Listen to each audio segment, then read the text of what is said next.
right, we're back from our break. It's now 1:22 p.m. The following item on the agenda, item number 2, let's see, is our informational hearing on property tax welfare exemption and affordable housing financing and streamlining options. Member Vasquez will present this hearing, and I pass the gavel to you.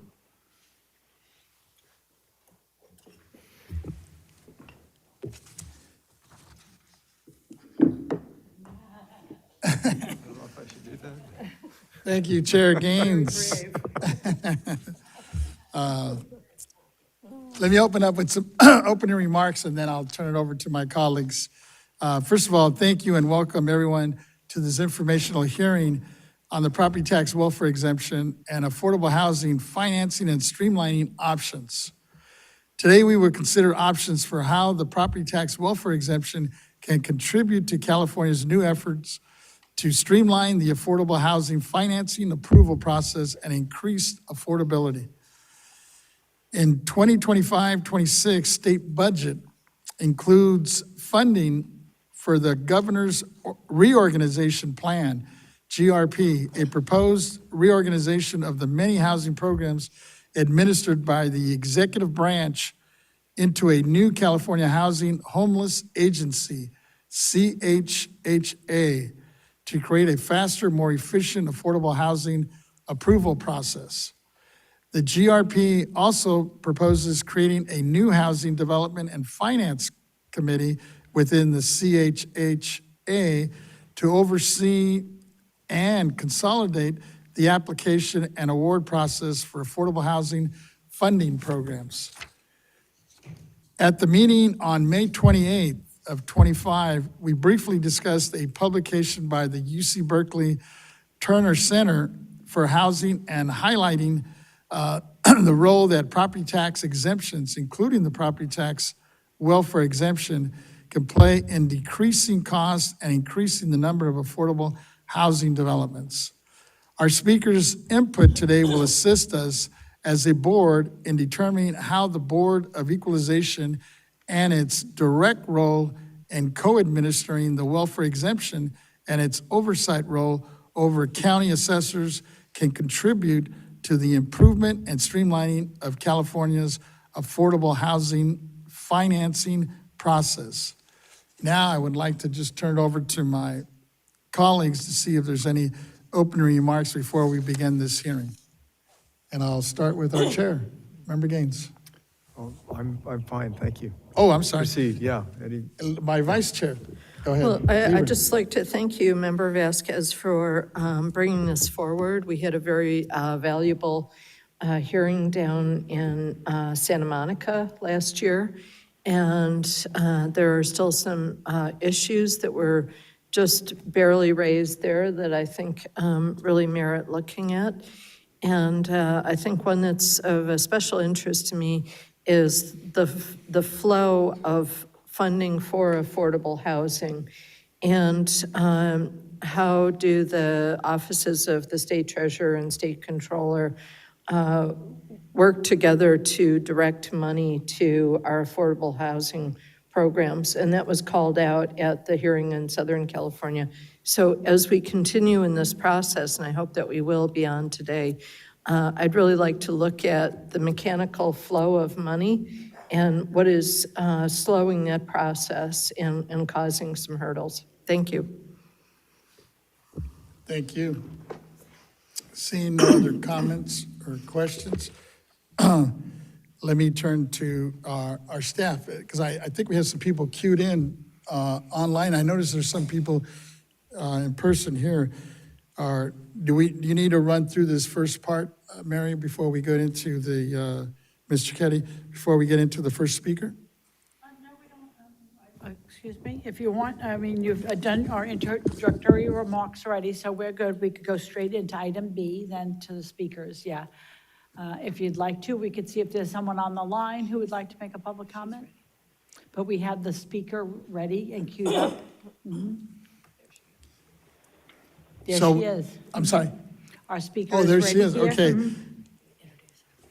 let me introduce, we have, this is Sarah, I'm assuming this is Karolinski? Yes, Yes. Director of Research and Policy at the Turner Center for Housing Innovation at the University of California of Berkeley is our first speaker, and she's on the line. Our first speaker, and she is also one of the authors of an article which I raised for discussion back in May, and she has contributed to the strong body of research from the center. Ms. Karolinski, please go ahead with your presentation. Wonderful. Thank you so much. And I'm wondering if you all can see my slides. hold on one Or if they can second, we're queuing them up. I think we're working Okay, that out. just let me know when they're up. Okay. Can you see them now? Yes. Great. Wonderful. Well, thank you so much for having me here today. It's a real pleasure to be able to address you. As you mentioned, I'm Sarah Karlinski. I'm with the Turner Center for Housing Innovation. And today I'm going to be talking to you about the welfare exemption and affordable housing. Next slide, please. Previous slide. Do you see the gray slide? No? Okay. Well, then I'll just continue. Yeah, there you go. Wonderful. So I just wanted to share a little bit about the Turner Center. We are, as you mentioned, part of UC Berkeley. Our mission is to formulate bold strategies to house families from all walks of life in vibrant, sustainable, and affordable homes and communities. And I'd just like to start my remarks by giving a shout out to our co-author, Rachel Ozer-Beerson, who was a graduate student researcher with us at the Turner Center, and now she's with a group called Community Planning Collaborative. She really put a ton of work into this report and is highly responsible for the success of the report. Next slide, please. So there are two main ways that the welfare exemption supports affordable housing. One is through low-income housing tax credit properties, and the other are through non-LIHTC properties. Next slide, please.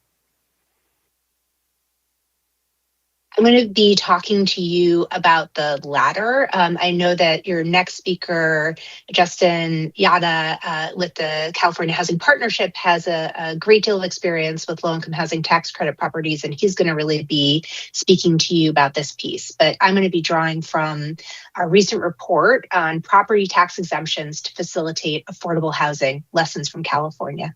Next slide, please. So I know that this comes as no surprise to this body, the role of how the welfare exemption is conferred, the role of the Board of Equalization relative to the county assessor's offices.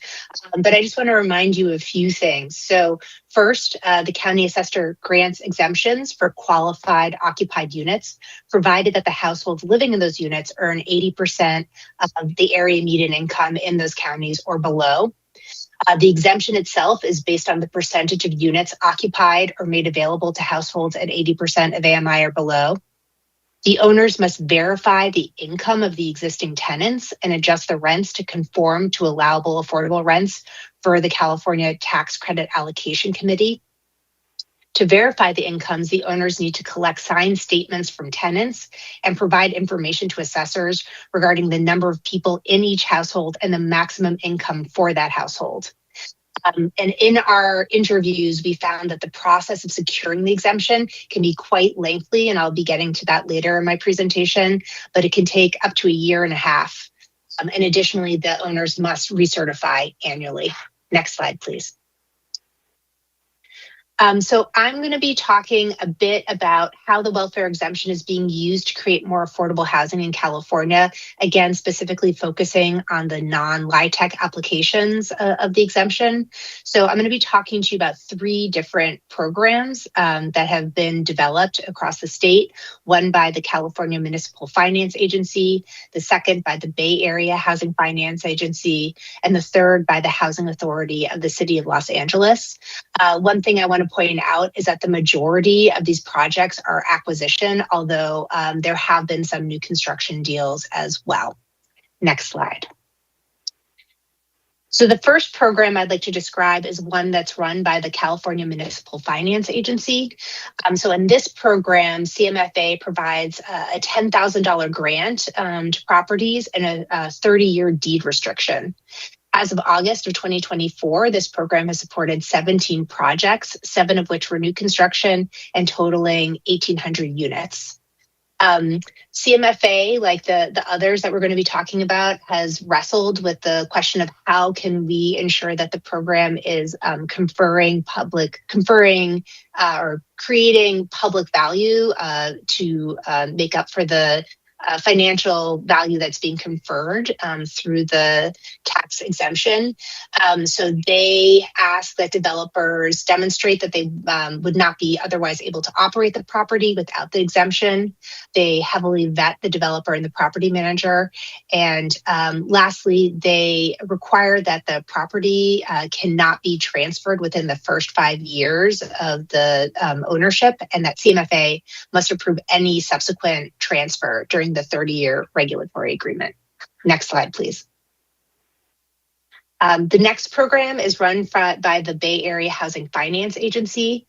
This program provides a $5,000 grant and a 55-year deed restriction. As of May 2025, the program has supported nearly 800 units. They, as I mentioned, like CMFA and the following program, again, are thinking about how can we ensure that public value is being created. So with that, they require that rents must be at least 10% below market, and that rent increases are limited to the lesser of any local rent stabilization ordinance or annual increases in AMI or 4%. And lastly, they have a provision that if properties have a high debt service coverage ratio, meaning that the property is cash flowing much more than the debt that is on the property, that the property need to reduce rents for tenants. The third program, next slide, please, that I'm going to be talking about is one that's run by the Housing Authority of the City of Los Angeles. This program provides a subordinate loan and a regulatory agreement. As of May 2025, the program has supported 950 units. They have new 2 construction projects in the pipeline, and in total, the program comprises 1,150 units. HACLA also is a nonprofit that can serve as the managing general partner on deals, and they vet their partners very closely and negotiate for purchase options or right of refusal so that they don't end up losing the property affordability. Next slide, please. I also thought it would be important to point out that there are other states that have property tax exemption programs, and there are varying lessons that we can learn from each of these programs. So first, there is in Washington State a multifamily property tax exemption program in which nonprofits are provided an ad valorem tax abatement on newly constructed housing meeting certain income thresholds. And the exemption period for this program varies between 8 and 20 years, depending on the type of project. And the program itself has been very successful. It's helped create nearly 35,000 units between 2007 and 2019. The second program is a very well-known one run out of New York City called the 421A program, which was in place from 1971 to 2022. And this program provided property tax exemptions to projects of different affordability tiers, with the affordability going up to as high as 130% of AMI, and with the exemption applying to only the value of new construction, and then it would phase out over time. The program ended in 2022. There were a lot of questions about basically was the public getting the public benefit that it needed from this particular program. However, the program did generate a lot of new housing, roughly 17,000 units. After 421A phased out, New York State created a parallel program called 485X. And this program had tighter parameters, both around deeper affordability requirements and also labor standards, but functioned in a similar way to 421A. Lastly, I want to talk about in Oregon, there was a multi-unit property tax exemption program. This is a state-enabled housing incentive program that allows cities to offer tax exemption programs that meet certain parameters. It's designed to encourage the development of residential properties in city centers and transit corridors. And it provides a property tax exemption on the value of residential construction for new multifamily properties that meet certain affordability or density requirements. Next slide. Now I'm going to talk a bit about the challenges with using the welfare exemption. I'm sure you've heard many of these before. I'd just like to mention that we conducted interviews both with individuals who manage the California programs that I described earlier, as well as users of these programs, developers that use the programs. And these are some of the challenges that were mentioned in these interviews. Firstly, it can be difficult to determine tenant incomes and also takes significant time to collect the required information. Tenants are not obligated to provide this information, and it can be very challenging to have them provide the information that's necessary in order for the developer or owner to qualify for the exemption. Secondly, the welfare exemption on these projects can be removed if the existing tenant's income increases beyond 100% of AMI. So you can imagine a situation where a tenant at one point qualified as earning less than 80% of the median income, but as time goes on, their rents increase, and if they their incomes increase, and if they increase beyond 100% AMI, then the property no longer receives the exemption for that unit. Third, government financing can come with additional labor requirements or other types of requirements that offset the welfare exemption benefits. Next slide, please. And fifth and lastly, there are certain components of the exemption that make it difficult to use. And one of the key ones is just that the process is very long and costly. Many interviewees cited the time that it took to secure the exemption being as long as 1.5 to 2 years. Secondly, as we know, private developers who want to access the exemption must form nonprofit arms of their organization or create a limited partnership with a nonprofit organization, which can also be very time consuming. Next slide, please. So now I'm going to talk about our recommendations that we made in the report. The first one has to do with considering procedural changes to the process, the welfare exemption application process, and to make it more efficient. So firstly, we recommended that there should be clearer guidance provided to both applicants and county assessors to increase process efficiency and ensure a more uniform experience. Our interviewees talked about how the experience can vary quite widely from county to county, and a more uniform experience would be preferable. Secondly, we recommended that the Board of Equalization and counties should consider having a designated welfare exemption liaison. Sometimes the process can be very opaque, and just having one person that people know that they could call to answer questions could be very, very helpful. Additionally, we recommended a shot clock that county assessors' offices would need to be required to meet in processing exemption applications so that there could be some certainty around the time that it would take to secure the exemption. Next slide, please. As I mentioned when I was describing the various California programs, we think that it's important to develop guardrails to ensure that the welfare exemption is utilized to achieve public benefit goals. And we make three recommendations here. So first, we recommend that regulated rents are discounted below market by at least 10%. Second, that for rent burdened tenants, their rents be reduced. And third, that regulatory agreements should ensure that developers honor existing rent stabilization ordinances. This last one is important because you don't want a situation where a property with existing tenants that have rent stabilized rents is purchased, and then while the new rents might be deed restricted. They might be much higher than the existing rents. And so those tenants end up being displaced. Next slide, please.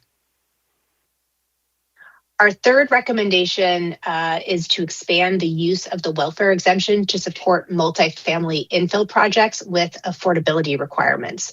So in essence, what we're recommending here is that the welfare exemption be used as a tool to help drive state housing policy that has already been adopted. So we know we want more affordable units.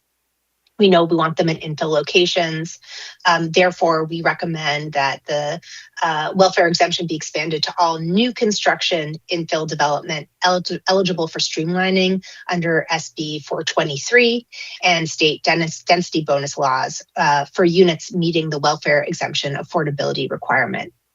And similar to New York City's 421A program, there could be a presumption of qualification for the exemption if the project is eligible for streamlining. So in other words, if a project is eligible under 423, that the affordable units in that project would automatically qualify for an exemption.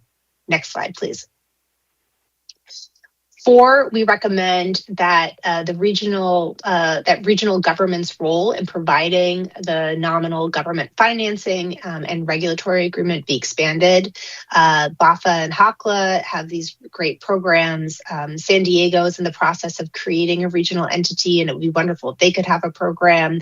La Casa, which is the regional finance agency for the broader LA area, if that entity had a program, that would be wonderful. And CalHFA, which is a state finance agency, could also run a similar program at the state level. Next slide, please. Finally, we recommend some degree of flexibility on income level served and to have the process for verifying incomes be streamlined. So as you likely know, after recent changes in state law, residents of low-income housing tax credit properties can maintain their welfare exemption even if their income grows to 140% of the median income. And so therefore, if a tenant qualifies at a lower income, even if their incomes grow to 140% of the median income, they can still retain their property tax exemption for that unit. And we're recommending that basically this provision be expanded to non-LIHTC projects as well.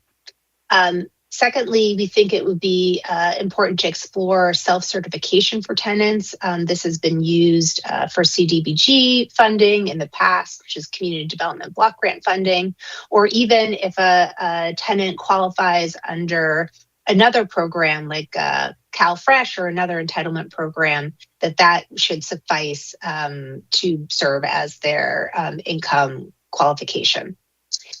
Next slide, please.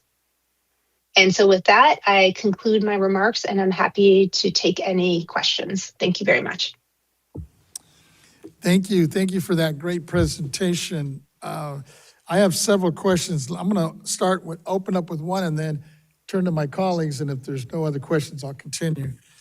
First and foremost, I think what you broke down here, especially in the slides, is very helpful.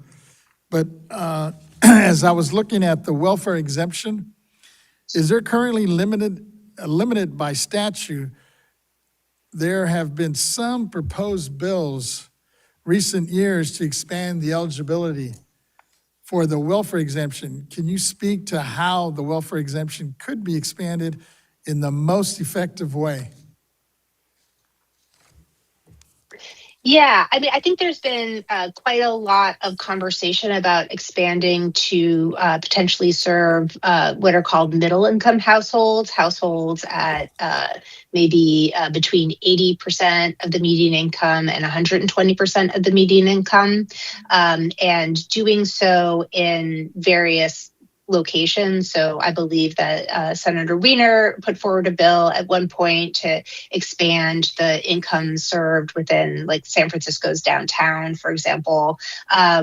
So I could see a situation where that could be immensely beneficial if that exemption were targeted and thought through about like where that would be provided. I think that on the flip side, if you wanted to consider the flip side, is that as of right now, there are some places throughout the state, some but not all, where market rate rents are kind of at the same level as 100% of AMI or even a little bit below. And so if you were going to expand that exemption, you would just want to make sure that the rents that were being offered for properties that were utilizing the exemption would be, discounted to market at a certain degree. And I think this has come up. I believe that this body has been wrestling a bit with the joint powers authority entities that have created some degree of middle income housing.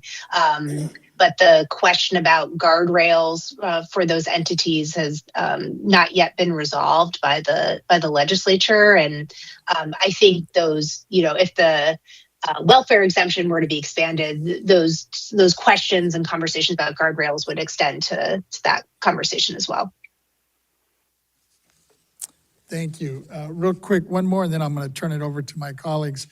With the state's evolving housing policy landscape, including the governor's reorganization and recent housing legislation, where do you believe the BOE can contribute to streamlining the housing development process more effectively? Yeah, it's a great question, and I know this was brought up earlier, I believe, by the vice chair as well. So there's a lot of conversation going on right now at the state level, and perhaps Justin from California Housing Partnership might have something to share on this as well. But around creating what is called a one-stop shop for affordable housing. So I am someone who used to develop affordable housing. I worked for a nonprofit that did so. And when I was in that job, I applied for, many different sources of financing to serve, a property. So basically a project might have, 4 or 5, 6 different layers of financing in order to pencil. And that creates certain inefficiencies. And I think that's part of what the next phase of the reorg is going to try to address. For all of those projects, the affordable housing projects, the welfare exemption is absolutely an essential part of the financing stack. And so anything that the BOE can do to make the process of securing the exemption and providing the exemption easier and faster would be very much appreciated.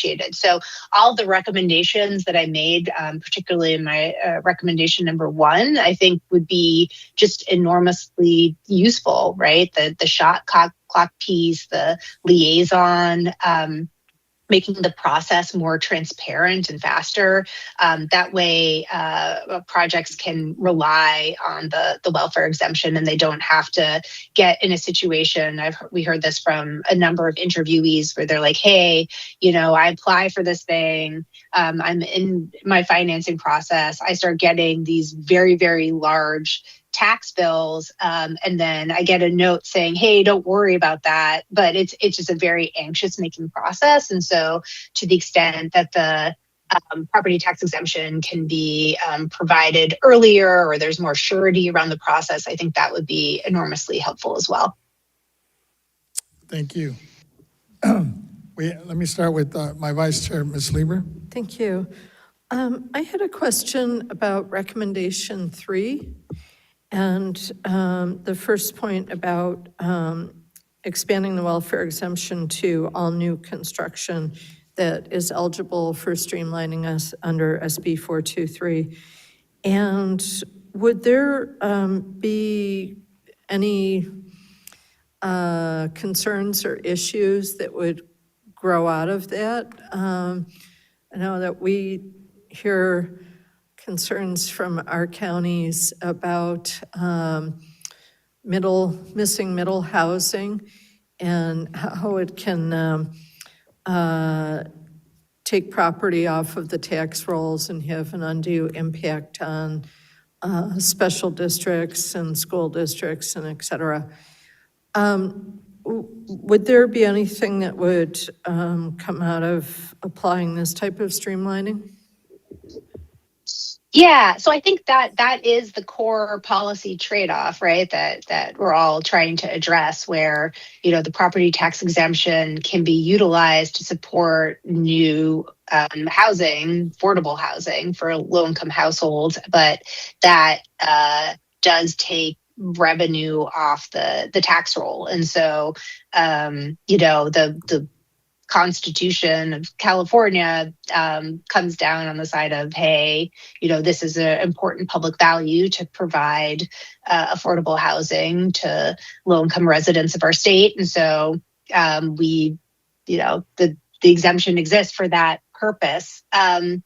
I would say, I think that the things that I really like about the idea of basically pairing it with SB 423 are that SB 423 is quite clear, both about what the income requirements are in order to access the streamlining, and also from like a spatial, like land use planning perspective. I think the law does a really nice job of talking about how these are projects that we want to see. Like, we want to see housing in our infill communities. We want housing that conforms with our regional housing needs allocation process. I think that if we as a state are saying this is our land use vision, we want housing in these locations, that using the welfare exemption as a driver of that policy is all to the good. But to your first point, yes, there is a trade-off about that's property tax foregone. So that's the big trade-off. Okay, thank you. Like, we had several. Let me go with our chair, Member Gaines, and we'll go with the other two members. Yeah, thank you very much for your presentation. Really appreciate it. And I was wondering if maybe you could talk a little bit more about the Oregon multi-unit property tax exemption. You're saying learning from other states. So what is unique to that program versus what we have here in California? Yeah, so I'm going to start off by saying I'm not an expert in that particular program, and I can find you more information and I can send it to you if you were interested. But one of the things, there are a couple of things that I think are pretty interesting about what I know about that program. So first, it's a state-enabled housing incentive program, but individual cities within Oregon opt in to participate.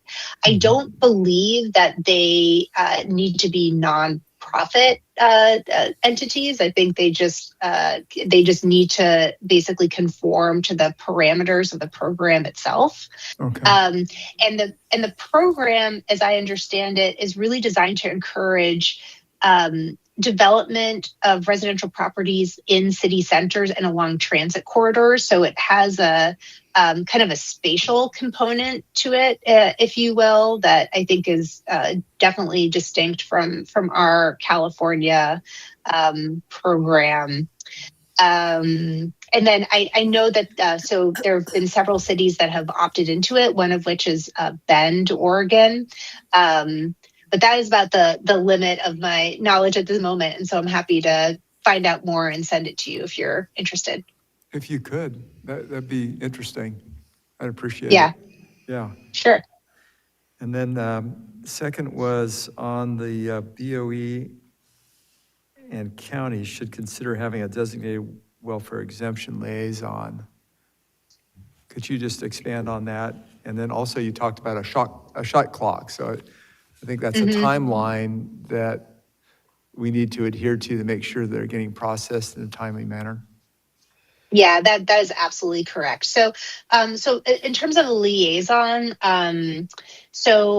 it's basically like, you could imagine I am affordable housing developer, and I'm seeking to secure the welfare exemption for a particular project. If I can go to the Board of Equalization website, and I know that I can call, let's make up a person, Sue or Fred or whomever, and that they are the liaison, and I have a question about either where my exemption is in the process, or um, any other type of question that I might have. If I know that there's a particular person that I could then call and talk to, like that would be ideal. So it's like a person who's clearly, or a group of people who are clearly in charge of being the liaison to the public for the exemption.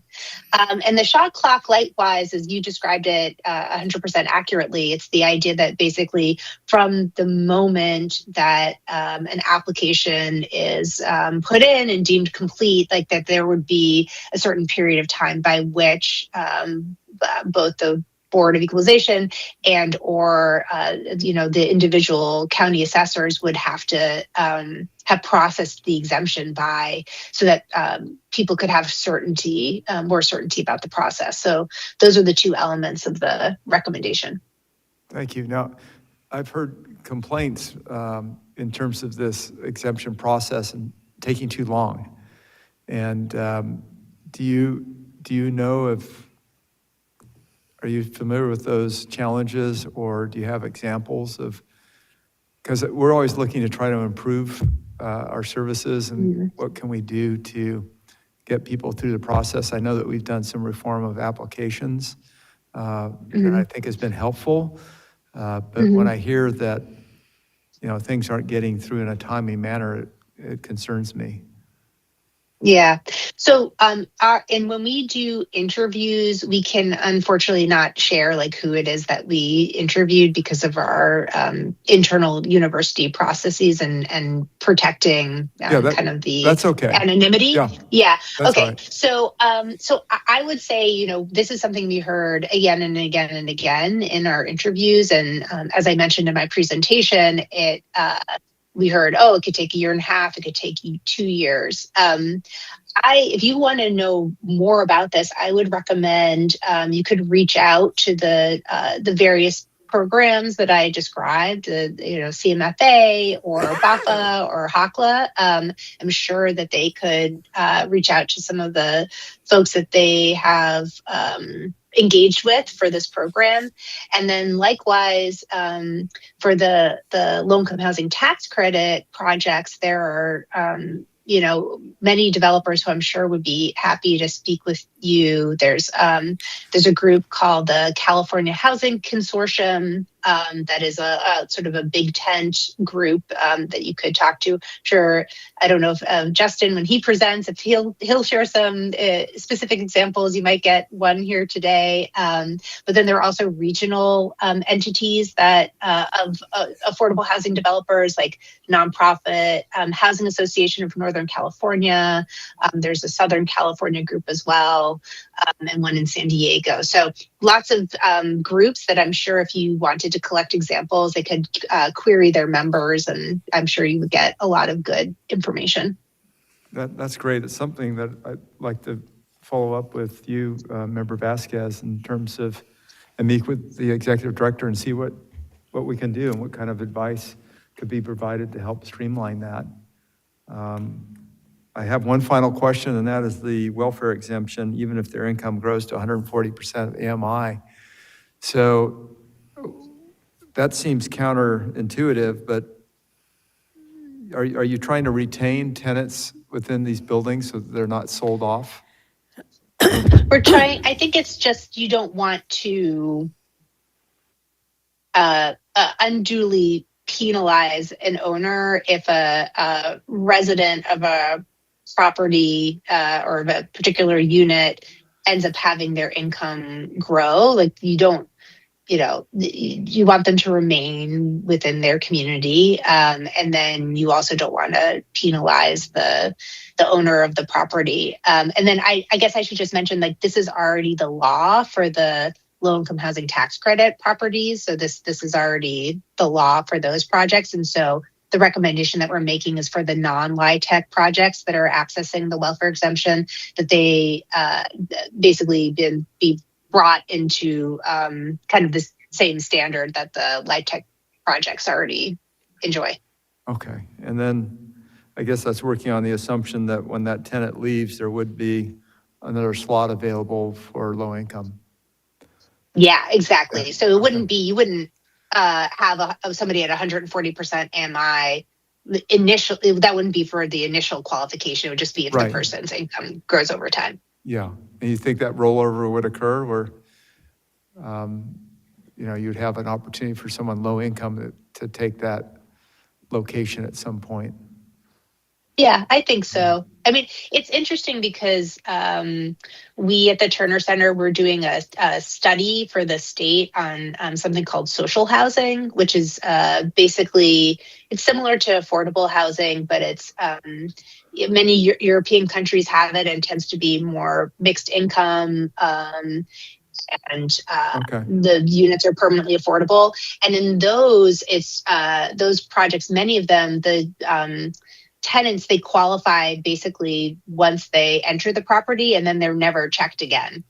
Okay. And it creates a really different dynamic, I think, in the property. I'm not saying that I'm recommending that here, but what it does is it kind of creates a community where people can just stay over time, even as their incomes fluctuate. Yeah, so that concerns me, right? That you would have someone at 140 and they never move out when you were trying Yeah. to satisfy a need for someone who's lower income. So is there verification that when they exceed the 140, that they would know that, the landlord would know that, and necessary steps would be taken for that person to find someplace else to live?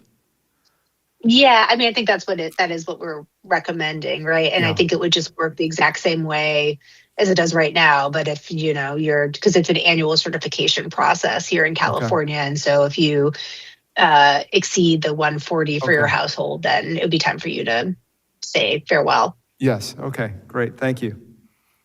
Very good. Yeah, thank you. Very good, yeah. Member Schaefer, go ahead. Thank you.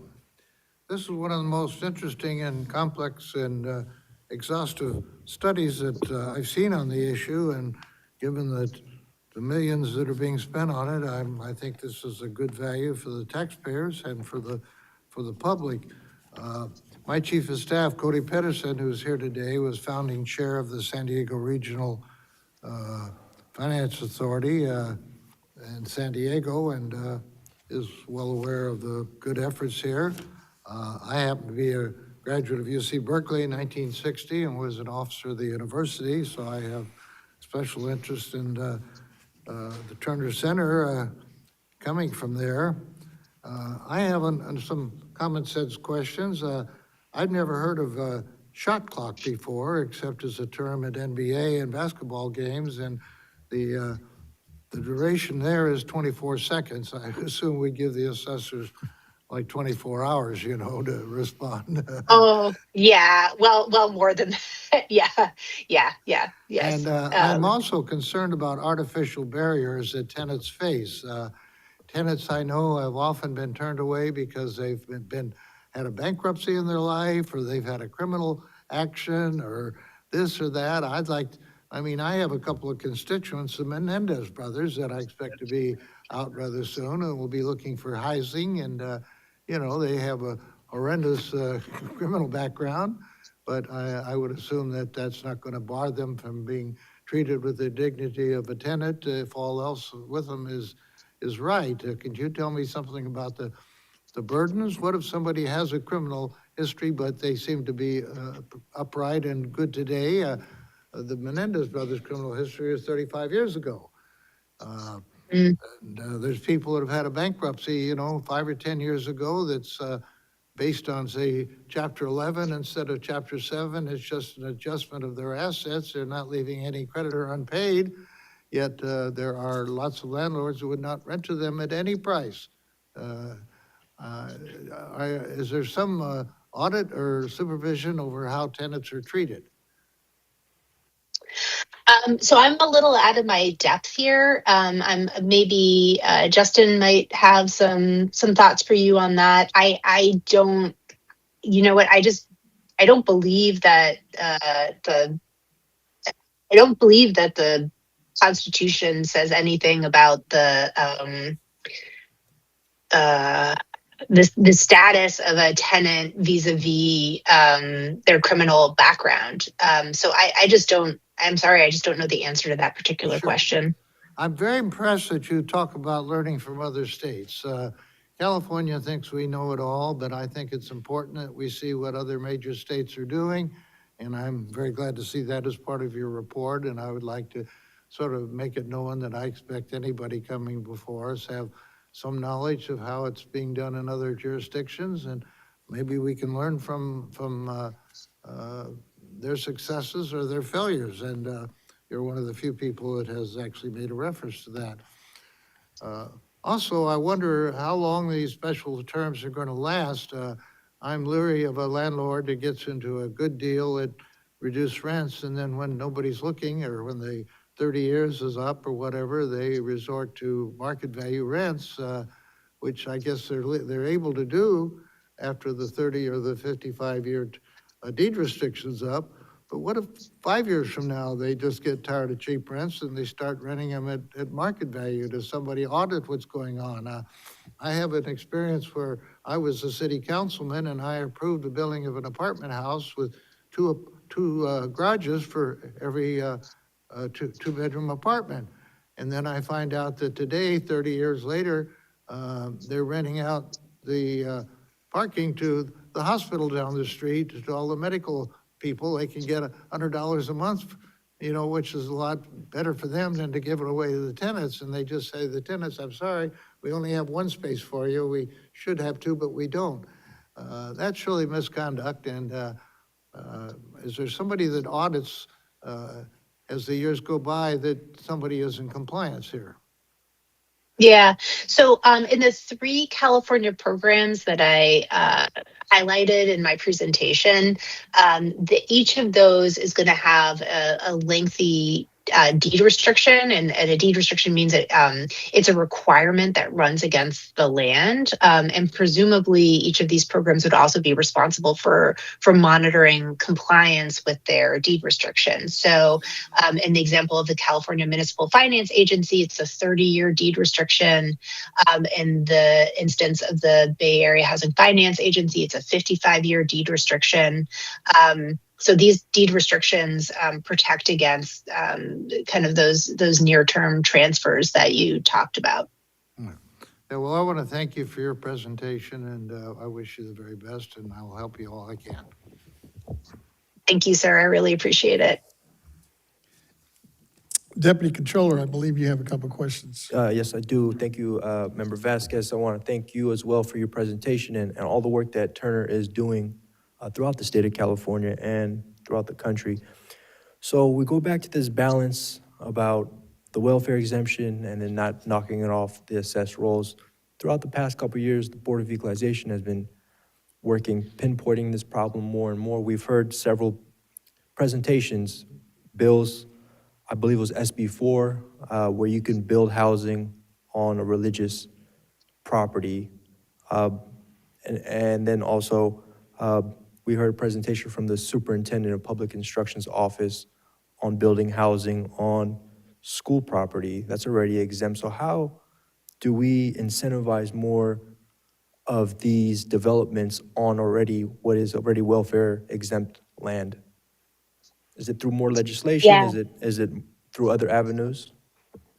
Yeah, it's a great question. So I think The tools that are available at the state level certainly include legislation that increases sort of the zoned capacity of some of these lands. So, zone capacity on religious or school-owned lands, certainly.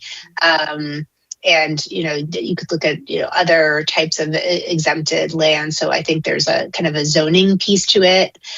There's also process improvements. So, for example, making it faster for projects that are proposed on these kinds of lands to be able to move through the process through what's called like a ministerial review, which is different than a discretionary process where a project would need to go before, like, let's say, a planning commission in order to get approved.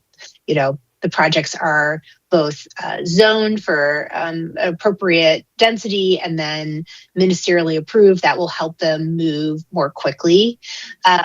The other thing that can be done is just thinking about, are there financing tools that the state might be able to offer beyond the welfare exemption? The welfare exemption, of course, is very important, but there are other types of financing tools that could help make it possible to build more housing on these properties. I would say those are the things that could be done to help encourage low-income housing being constructed in these locations. I appreciate your response. My very last question, you have program 3 is the Housing Authority of the City of Los Angeles. We have housing authorities in the Bay Area, in Oakland, and San Francisco. Do you see a benefit in having housing authority take over some of these programs and projects as it kind of funnels through the government oversight? I would say that there are a number of really wonderful high capacity housing authorities across the state. I mean, I think HACLA is kind of particularly effective in terms of just they're just a large and also incredibly creative housing authority. And so the fact that they've created this program is very, very impressive. So I could see other housing authorities across the state saying, hey, this is pretty interesting, looking at the program that HACLA has developed and trying to create a similar program or, a related program. I think one thing that is novel about the HACLA program is that they have their own nonprofit entity that can serve as the managing general partner in these projects. So can basically partner with a for-profit entity, like form a limited liability entity and access the exemption, but HACLA can play a really vital role in kind of overseeing the regulatory compliance and some of these other types of things. So I think they're very sophisticated, and I think that other housing authorities could really learn from them. I appreciate it. Thank you so much. Thank you. Thank you. Just one last question, and you kind of touched on it. And your recommendation of the welfare exemption liaison sounds very interesting. Can you speak more as to what that could look like? Would it be someone at the BOE who would interfacing between the counties and developers, or between the counties and state housing finance agencies? Oh, I think it would be between the counties and the developers. The other one sounds interesting, but I think for the feedback that we received was really about both the liaison, both interfacing with developers directly, for the first part of the process of accessing the welfare exemption. And then also, if there were designated liaisons at each county, I think that would be wonderful. And the BOE could kind of be working with those counties to harmonize the process so that it could be similar across different counties, and also kind of finding ways potentially of shortening or streamlining that process. Thank you, and thank you, members, for your questions. Really appreciate your time and your expertise and your research you've done on this, and we'll definitely be in touch. Yeah, thank you very much. Thanks for your attention. It was really nice to speak with all of you. Thank you. With that, members, we'll move on to our second speaker, who I believe is here in the audience, and it's Justin, is it Yato? Yeah, that's correct. Okay. Because double L in Spanish is like yeah, right? Yeah. That's what I thought, okay. You're the Associate Director now, I understand, of Housing Finance for Cal Housing Partnership, who's here, obviously here in person today. Please go ahead with your presentation, and then we'll have some questions for you. Thank you all for having me here today. Is this on? Can you hear me now? Am I too close? All right, good afternoon, members of the board, chair. Appreciate you all having me here today. As mentioned, my name is Justin Yata. I'm with the California Housing Partnership. We're a group that was formed by the legislature in the 80s to support nonprofits and public partners in the creation and preservation of affordable housing, specifically for low-income Californians. But prior to my joining the partnership, I worked for nonprofit housing developers for 20 plus years. Worked for a developer in the Central Valley and also in Southern California. So I've had the opportunity to experience this process firsthand in a handful of counties throughout the Central Valley and also in Southern California, both on the front end as the developer filing the initial filing, but also the annual renewals that I'll do through the asset management process. Excuse me.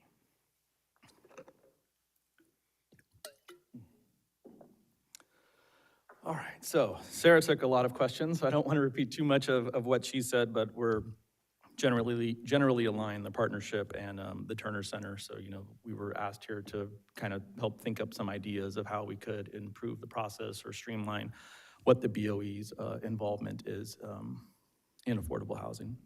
So I'll just kind of lay out the current situation as we see it.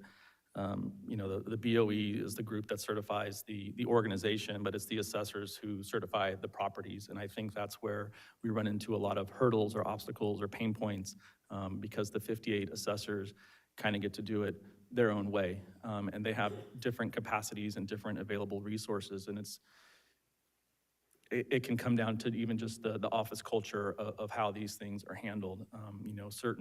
Certain counties like San Diego, LA, Alameda, they just have a sheer volume of applications that are coming in, not just from new projects, but also from the renewals. That volume alone can create hurdles and slowdowns, and paperwork gets lost, people transition, staff changes. It's an obstacle. And I think that's kind of what Sarah was mentioning with the liaison, is it would be helpful if developers had someone that they could reach out to that they know is going to pick up the phone, that they know is going to respond to emails or questions or concerns, so that we can kind of see, where is my application, what's going on with the process here. Can I interrupt just for Yeah, sorry. clarification? When you mentioned liaison, are you talking about at the BOE or at the county level? I think it's at the county level, as Sarah Okay. mentioned. Yeah. Okay, thank you. Yeah. We also had AB 84 last year, which kind of expanded what could be done, going up to 100% AMI, putting the exemption through fiscal year 28, 29. We think those are good first steps, but it would be great if it did better align with the tax credit 140% AMI, and it would be nice if the program was permanent so that developers aren't left wondering, what is going to happen? Like when we're putting together our operating budgets for the out years, not just in the first year, but as we get to year 5, year 10, year 15, it becomes very difficult to predict how much revenue we're going to generate from the rents. And if we have this fluctuating tax bill, it just makes the developer anxious that I'm not going to be able to, 1, pay all the utilities, so now I'm dipping into my own pocket to cover costs, but 2, our tax credit investors are going to be concerned, and they want to know, is this developer going to be able to cover those potential shortfalls from the operating budget? So just having that kind of certainty that this is going to be consistent. We're going to have, if a unit was exempt when the property was developed or the nonprofit owner took over, it should stay exempt through the life of the ownership of that nonprofit. County level implementation, we kind of talked about, it's inconsistent, there's a lot going on, there's different levels of resources. We think there's a lot, that could be done there, but I think it's a collaborative effort. We're not just attacking the assessors. We think there's an education component, that it's people trying to do the right thing, but the way that the rules or the guidance are interpreted sometimes is there's too much ambiguity potentially, and so that interpretation can cause slowdowns. Sorry, just going through my notes. All right, so staffing levels we talked about at the county level. It's also experience, like we said, with staff changes. There's the complexity and the volume of claims. It does vary across counties and deals. You may have a fairly complex project that's got commercial space on the ground floor with multiple funding sources, and people just aren't sure, like, how do we treat these things? Is it 100% tax exempt, or is it prorated on the square footage, or what is it? So just providing clarity of things like that can make things easier for the developers and also, I think, for the assessors. Internal workflows and technology. And also providing education to the developers, because sometimes they're providing applications that are incomplete, or the paperwork isn't exact, or we're not providing the language that the assessor may be looking for in that particular county. So I think standardizing what the education looks like at the BOE level, inviting the assessors and the developers to attend webinars, reading the literature, like that kind of just sets a baseline for everybody who's involved. And so we're not all guessing like, oh, the assessor's interpreting it this way, but I, as the developer, am interpreting it another way. So I think, strengthening and clarifying formal guidance. The county assessors rely heavily on the BOE issuance guidance, so, cleaning that up is gonna be huge. Update the assessor's handbook, section 267. I think the most recent version I could find online was from 2015, so it's been a little while, or maybe it's available, but I just couldn't find it online.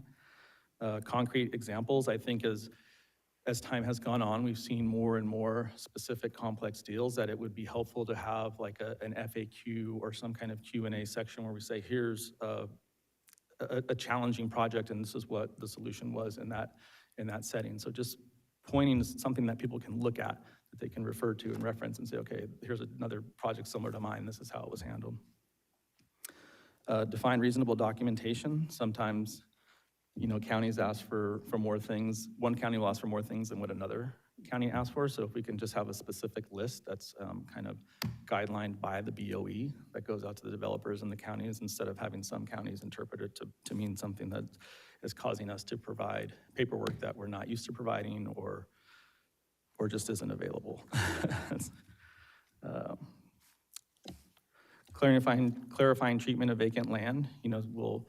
Oftentimes, nonprofit developers will buy land, but we have to hold it for several rounds of applications of funding because the funding isn't all immediately available. So what can happen is we're holding it for 2 to 3 years before we get that final layer of funding that allows us to then go out and get the construction loan and the investor and then eventually break ground. So if there was some clarity about whether or not we could go back to when that site control was obtained, and have the stability of knowing that the exemption would go back to that point, to the time of site control.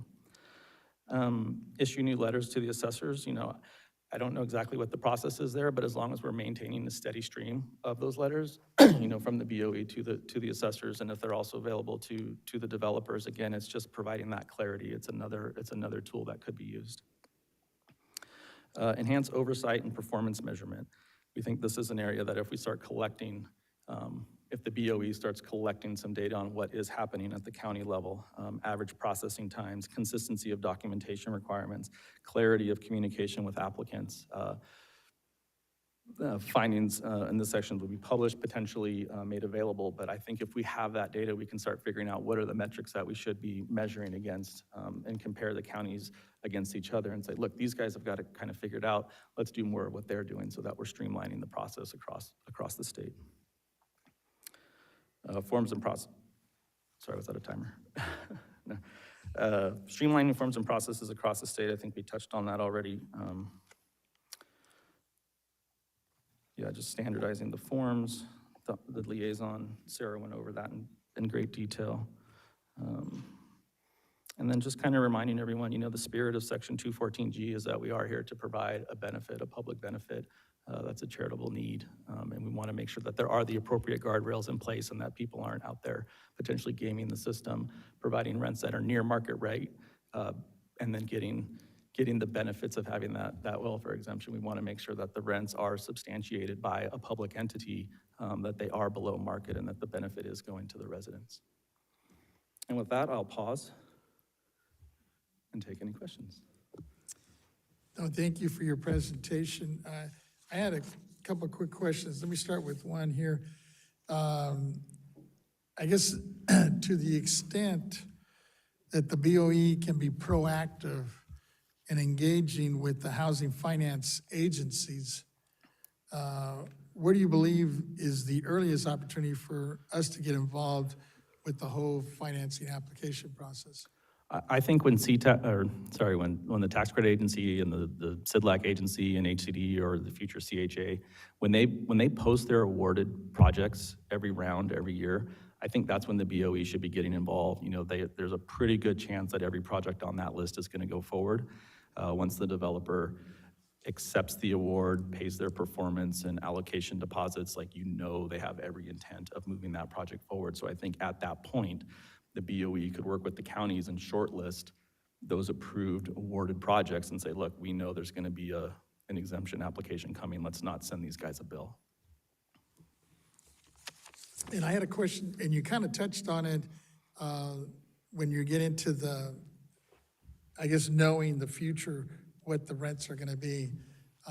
Even if you're, I guess, and Sarah kind of touched on it too, that even if somebody gets out of the original goal for the affordable housing because, you know, somebody was promoted or something and now is making a little bit more money, at the end of the day, from your experience, how do we also, on the backside, how do we make sure that we continue to have these units affordable? Yeah, I think it's an interesting challenge, you know, and it's people move up into that 100 to 140% AMI range for different reasons. Sometimes it is because they've benefited from stability at work and their career and they have additional income, but it could also be that they started with a larger family size. Maybe it's 5 or 6 folks who moved in at the time of application and that put them at one AMI tier level, but then, you know, a grandparent passes away, some kids move on, maybe there's a separation of the couple. And that could put them into a lower number of household occupants, but then moves them up the income tier structure. So it's not by any fault of their own. We wouldn't want to penalize them and ask them to leave their community, their friends, their proximity to work, transportation, all the amenities that are near the property, specifically why the location was chosen to put it there in the first place. Deputy Controller, go ahead. Thank you. I appreciate your presentation, very concise. I want to Bigger project, maybe you have a podium on the first couple of floors that's concrete and that's got to be built, and then you're going up, you know, 7 or 8 stories that might take 24 to 30 months. And it's not just the complexity of the construction, it's also the availability of materials, it's the availability of the labor. You know, there's a lot of construction happening and crews are going where the money's the best. That's just how it is. And then we have problems with transformers, you know, coordinating with the utility companies to make sure you're able to electrify your property. That's causing huge delays for developers. So in a perfect world, I think you could do it in 18 to 20 months on a simple project. But given where we are in the world today, I just think it takes a little bit longer, unfortunately. I know folks are trying to tackle that problem by thinking up other ways of constructions, like using containers, doing modulars. So there are people who are trying to address that timeline problem. I appreciate that. Thank you. Yeah, looks like Member Gaines, go ahead. So you had mentioned affects opportunities that developers can refer to an example. Is that something you're asking of the BOE, or would that be at a county level? Well, I think it would be ideal if the BOE could aggregate the information and then spread it back out through each counties, but it's the BOE providing the county, like, here's some examples of tough situations, and maybe it's not a fact sheet, maybe it's a study or just something simple, but yeah, so that it goes out to everyone, because we might develop a complex project from a tax position in Sacramento, but maybe it's applicable down in Riverside or San Diego, you know, Yeah. So why shouldn't everybody benefit from the lessons that were learned? I'm just thinking we could maybe put it on our website for the BOE and have a tab or something Yeah, that people could refer yeah. to. I mean, anything that's online, everybody loves Yeah, searching okay. that stuff now. Okay, great. And then oversight at county level, setting metrics, which makes a lot of sense. I think that's something that we could provide in an advisory capacity, but, you know, these are elected officials, right? So I don't know, we can try to shed light on it, but it's going to Yeah, take. I mean, it's just an idea, and I'm Yeah. happy to workshop it or, Yes. spend some more time thinking through it about how it might work. But I think if we're able to collect that data and aggregate the information, we're just going to be able to provide better feedback on how we might improve. Sure, okay. And then other issues that we should be working on at the BOE? I mean, I'm sure there's a lot on your guys' plate right now, but I think if we were to have one takeaway today, it's to give people certainty around when they're gonna know they have their exemption, so the earlier in the process, the better.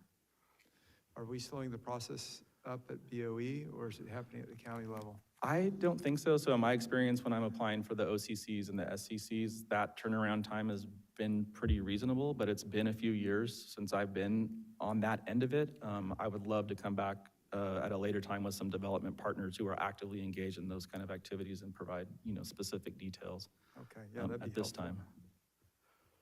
Wonderful, thank you, Justin. Sure.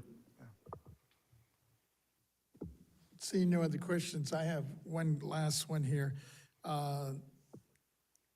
As we heard, earlier, especially on the welfare exemption and the limited in its applicability, really, moving forward, while we know there's changes in the exemption that would require legislation, is there something that we can do to incentivize it, to create more housing development?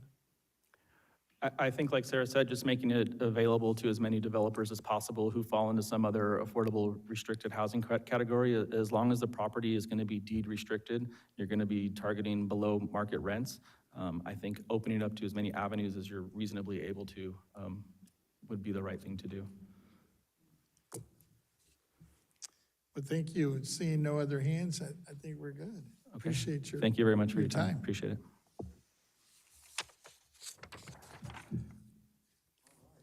With that, I'm going to go with some closing remarks, and then I'll turn it over to my colleagues and see if you have some as well.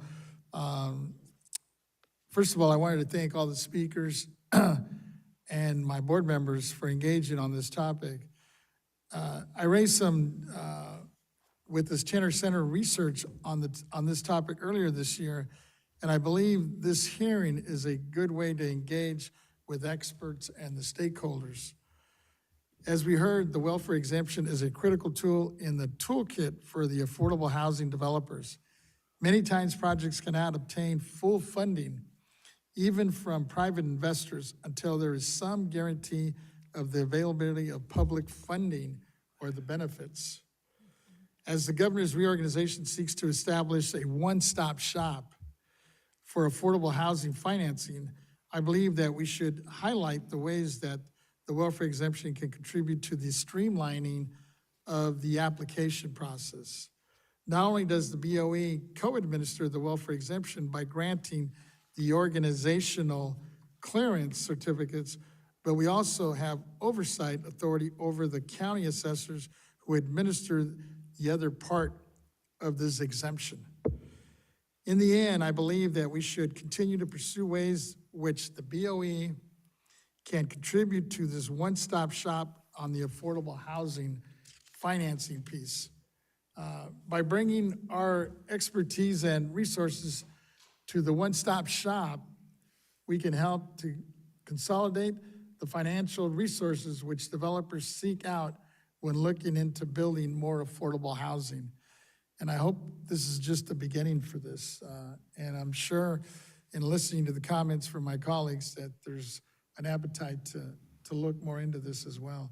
And I see Schaefer with his hand up. Go ahead, Member Schaefer. Yes, Member Vasquez, I just had a closing remark. Is there a possibility that legislation might enable a partial welfare exemption for middle-income housing, or are we just dealing with low-income housing? Well, listening to the conversation and the presenters, it sounds like there's some flexibility there. I think at the end of the day, I know the goal at least when I'm talking to folks throughout the state, the affordable piece is a real crucial thing. Like, for example, in my district, especially the west side, if you're looking for housing, I can find you housing today. It's just not affordable. For example, I can get you a beachfront apartment today, but the rents are gonna be like 5, 6 grand a month. And that's not affordable. So my pitch has always been to try to, and I think, we heard from some of the folks to try to keep that AMI. And I get it, at some point, you have a young, let's say a young professional that's maybe an intern qualifying at the beginning, but then all of a sudden, he or she gets promoted, now is making some good money. Now they basically are pushing the envelope, but no longer technically are they in that affordable housing income bracket. But it was interesting to hear that, we shouldn't penalize those folks, but at the same time, there's got to be a creative way to keep the affordable units available.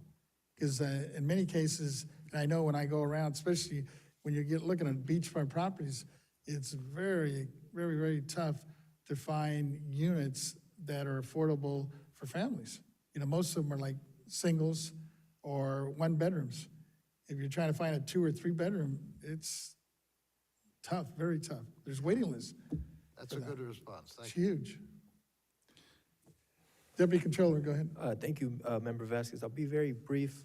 I really appreciate this conversation. I think this goes to the bread and butter of what the Board of Equalization does. And in my mind, centralizing the information more as we go through an application process, right? And that takes coordination with the assessors as well. And it's almost like if there's a way you can track your application online, you have a number, almost like an Amazon package in a way where you can kind of see the status. It goes back to the liaison too, if the liaison is able to do that for you, but trying to see where it's at. So affordable housing developers not waiting 2-3 years for that, and they can get everything in order and kind of us cutting, even if you cut it down by 6 months, 9 months, that's life-saving time for a family, So the work continues, but whether it's the use of artificial intelligence or working with our technology team, we definitely have to digitalize and use this information to our advantage, especially in the internet era. Thank you. Yeah, thank you. Member Gaines, go ahead. Great presentation. It's really, really interesting, and I think to the degree that we engage the California Assessors Association on these issues, it's so important because I guess we're really advisory in nature, right? And so they need to embrace these concepts and ideas and see what they can do to implement them. But these are all great ideas. This welfare exemption up to 140% AMI, it's interesting because in a way it's kind of addressing two issues at the same time. It kind of occurred to me that, you have someone low income coming in and then maybe at 140, is that considered more middle income? At 140 of AMI, but then that's providing housing that they may not be able to get Right. anywhere else in their community. So it could simultaneously serve two needs. And I know that the problem has been that developers are selling them out, right? Then you lose all the affordable.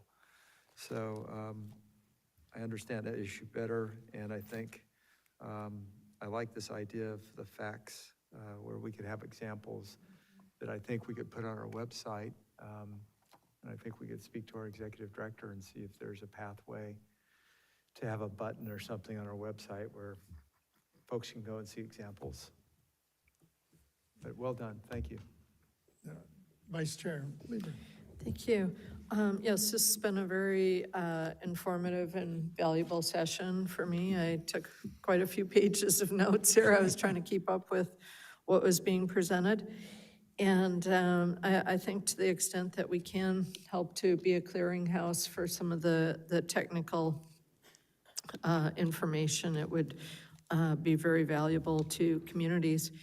Most of the areas in my district are really on the brink of not having any service workers available at all to do jobs like childcare and in-home care of seniors and fulfill different kinds of essential functions in the community. We recently had our only 24-hour pharmacy that was near the hospital, and people would leave the hospital and go get their prescription filled at this one particular Walgreens, they shut off their nighttime and overnight pharmacy availability because they couldn't find anyone to be able to work there.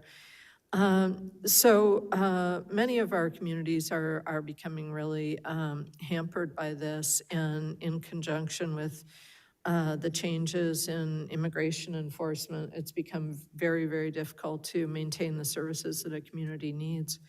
So I think perhaps we could talk with the Assessors Association about having a session at one of their conventions and gatherings about what their leadership is thinking in terms of this.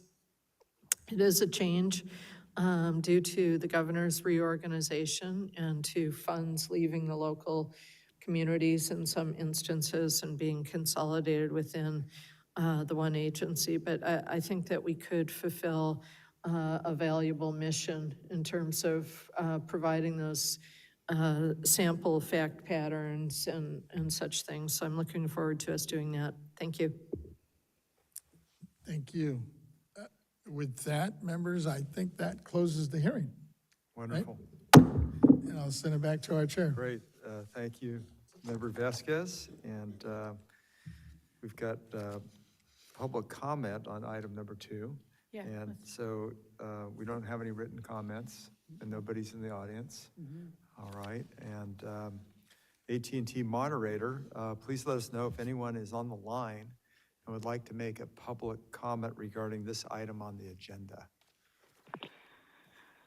If you would like to make a public comment, please press 1, then 0.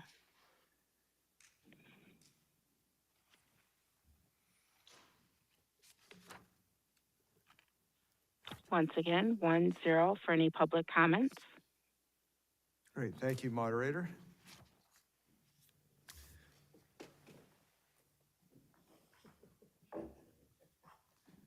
There are no public comments at this time. Yeah, thank you so much. Appreciate it.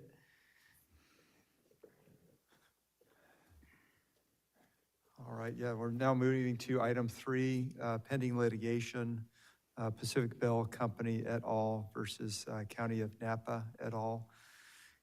Napa County Superior Court case, number 23CV001211.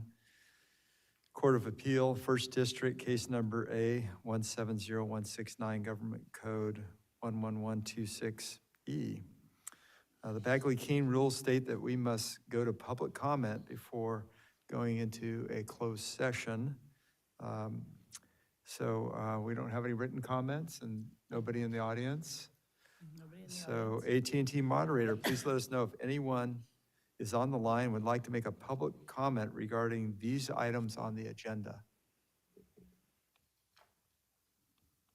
Ladies and gentlemen on the phone lines, please press 1, 0 for any public comments. 1, then 0.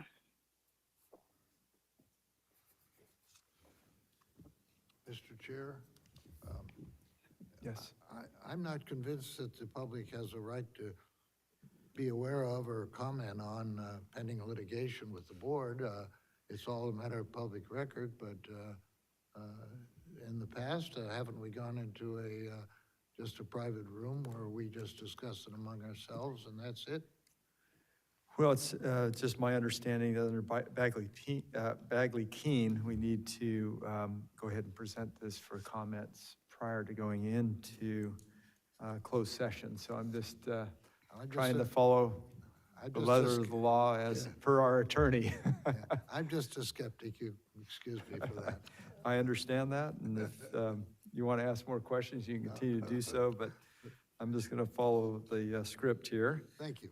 Great, thank you. And the moderator, I don't think there was anybody that wanted to comment? it was done. Okay, thank you.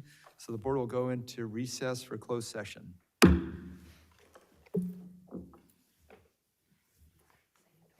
Yeah.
board has returned from closed session, and we will now reconvene the board meeting.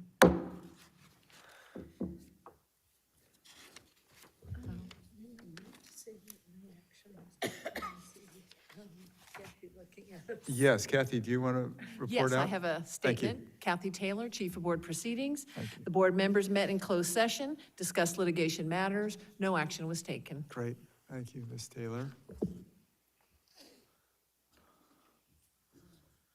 Okay, the following item is Chief Counsel Matters.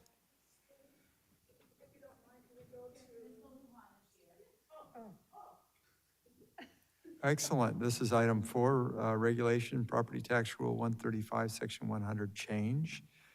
And Mr. Lujan is presenting. Thank you. Good afternoon, Chairman Gaines and honorable members of the board.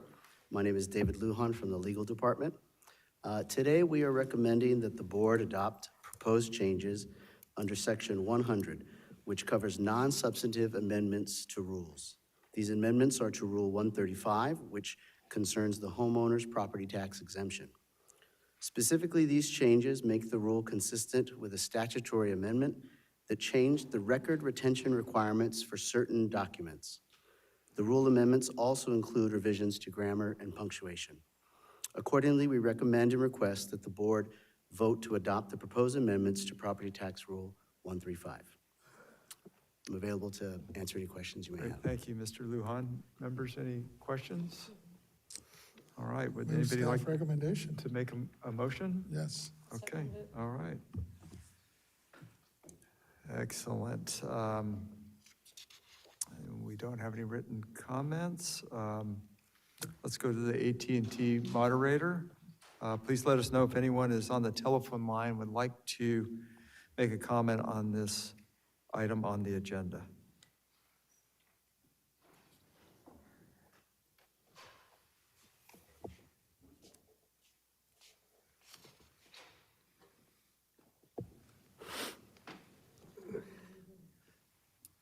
Yeah, AT&T moderator?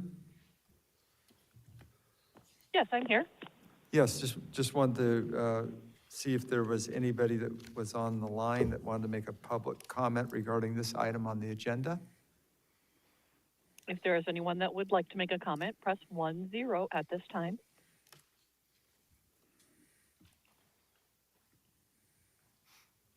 And we have no one queuing up. You may continue. Great, thank you, moderator. Members, any questions or discussion? Seeing none. Member Vasquez has made a motion, and it was seconded by Vice Chair Lieber. Ms. Cicchetti, if you could please call the roll. See, Chairman Gaines. Aye? Vice Chair Lieber. Aye. Member Vasquez. Aye. Member Schaefer. Aye. Deputy Controller Emron. Aye. All right, thank you. The motion passes. We're now on to the consent agenda, item number 5, adoption of the July 29th, 2025 board meeting minutes. Members, would anybody like to make a motion or? I would so move. Okay, all right, thank you. So we have a motion and a second. And AT&T moderator, do we have anyone on the line that would like to make a public comment regarding this item on the agenda? Ladies and gentlemen, if you wish to do so, please press 10 at this time.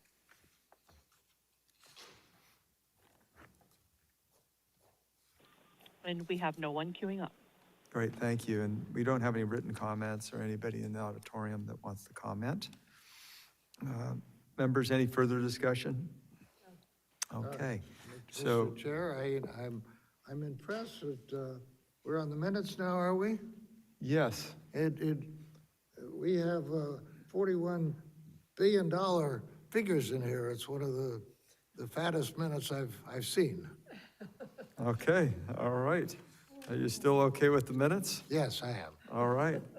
So Member Schaefer's made a motion to approve the minutes with Vice Chair Lieber seconding. Ms. Cicchetti, please call the roll. Chairman Gaines, Aye? Vice Chair Lieber, Aye. Member Vasquez, Aye. Member Schaefer, Aye? Deputy Controller Emron. Aye. Great, the motion passes. Thank you, members. Item number 6, retirement resolution recognizing the service of Honorable Lawrence E. Stone, Santa Clara County Assessor. Ms. Cicchetti, could you please read Lawrence E. Stone's resolution? I'd be honored. Thank you. The resolution for Lawrence E. Larry Stone on his retirement as the Santa Clara County Assessor. Whereas after more than 47 years of exemplary public service, Lawrence E. Larry Stone retired as assessor for the County of Santa Clara on July 6, 2025, and in recognition thereof is deserving of the highest commendations from the California State Board of Equalization and the people of the state of California.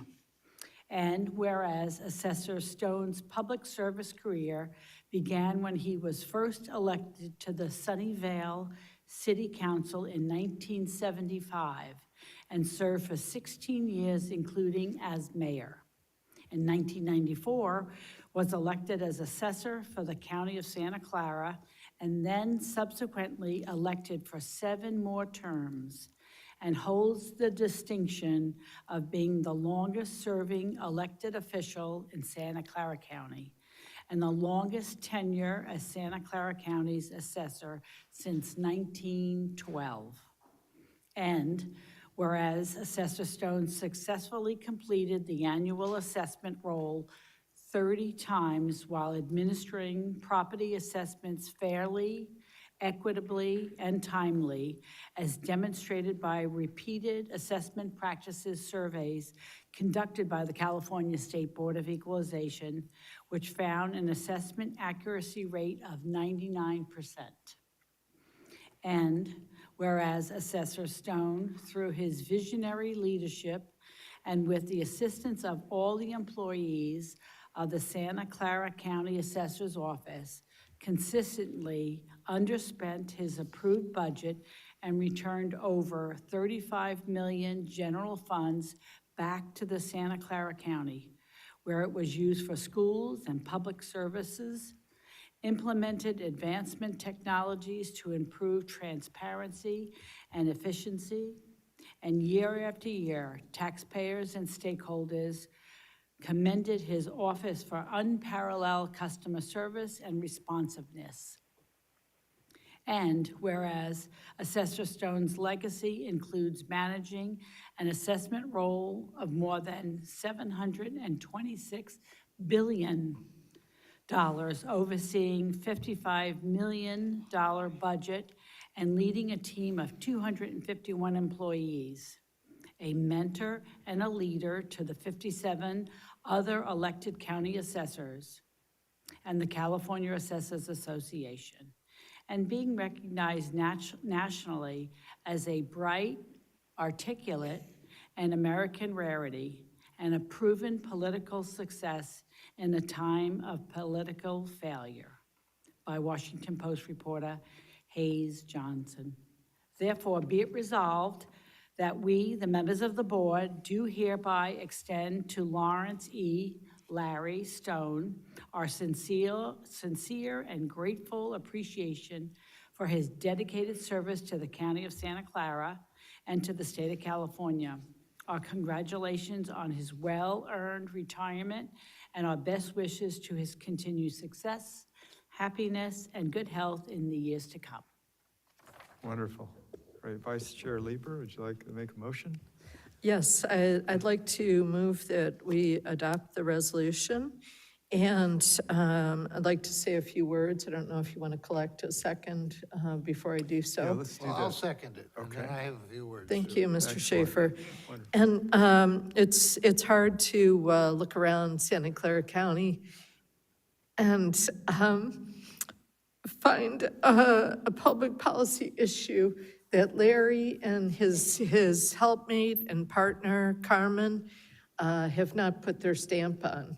Now, Larry is known in particular for his sartorial excellence, but he puts in the hard work and is not afraid to get his hands dirty on many different projects, including being himself an affordable housing developer and working towards protection of women that are subject to domestic violence, of children that come from household violence themselves. And he and Carmen together have taken such a strong role on mentoring women into the process.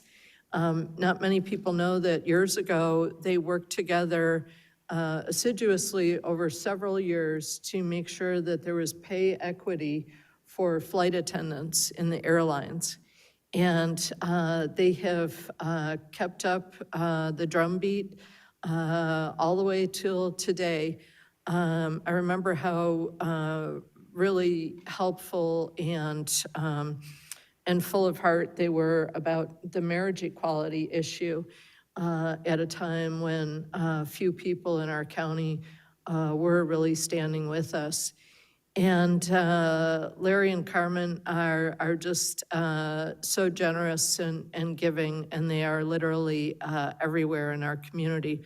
So we're not going to allow Larry or Carmen to go off quietly to a peaceful retirement, but we're going to continue to work them and to get the good out of them as they would want. And I know that they're going to have a lot of fun with their two sons and their families, and but we're gonna keep seeing them around the policy and politics beat in our county.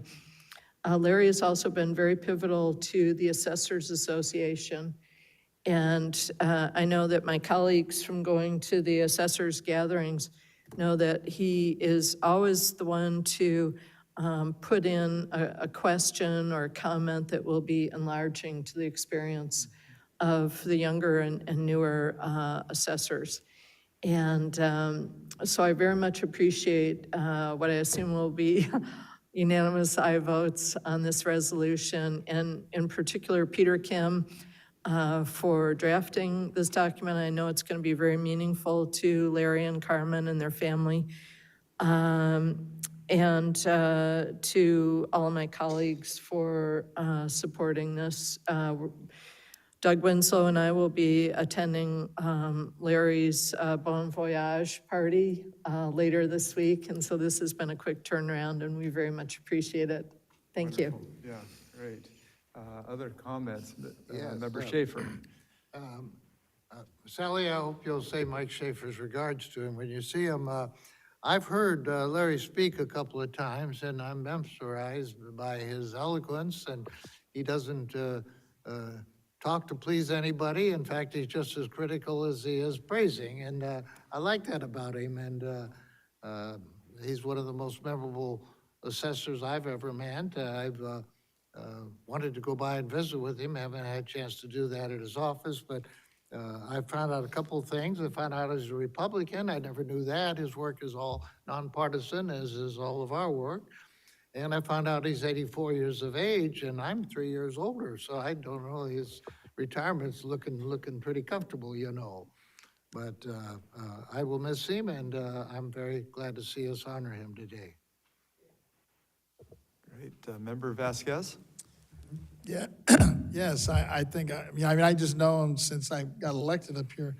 And I remember when I was the chair and we started some of these hearings and work groups, he was the one that was always there and willing to give up his time and energy. And matter of fact, a couple of the assessors I know throughout the state told me, he says, you got to get him engaged. He's just got a wealth of knowledge, right? And sure enough, when I sat with him the first time, he was so given. He's going to be sorely missed, but give him my best. That's his farewell. Yeah, great. And yeah, he's a force, that's for sure. And I realized that when I got elected to the BOE, and what a great contributor. I mean, he's so well-versed and really smart and wise, and provided a lot of advice on propositions that, we were looking at the board, Prop 15, also Prop 19.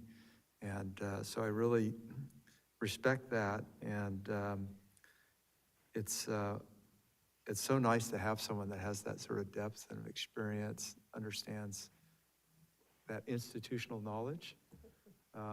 And then he was also engaged in so many other activities within the community. It's just very sad to see him leave in his capacity currently. But I think you're right. I think he's going to stay engaged, right? Yeah. So that's wonderful, and we just wish him the best on his next chapter in life. And if there aren't any other comments, I'd like to just move to public comments.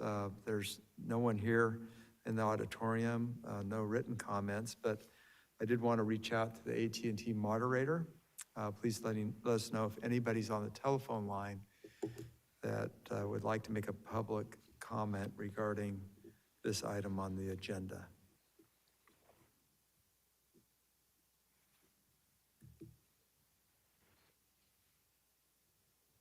AT&T moderator? Hello? Yes, Yeah, is there anyone yes, on? I'm here. Yeah, anyone on the line in reference to this item on the agenda? If anyone would like to ask a question or have a comment, you may press 10.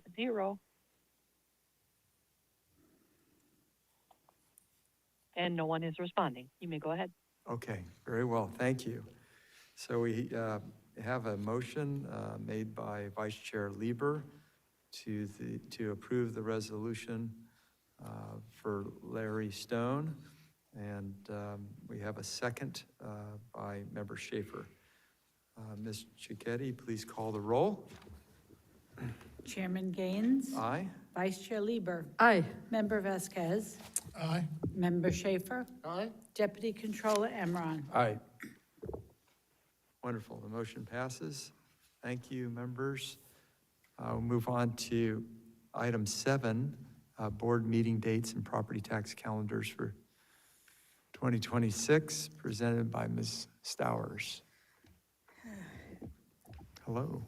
Good afternoon, Chairman Gaines and honorable members. I am Yvette Stowers, Executive Director. Members, attached to today's agenda is a proposed 2026 calendar of board meeting dates for your consideration and adoption.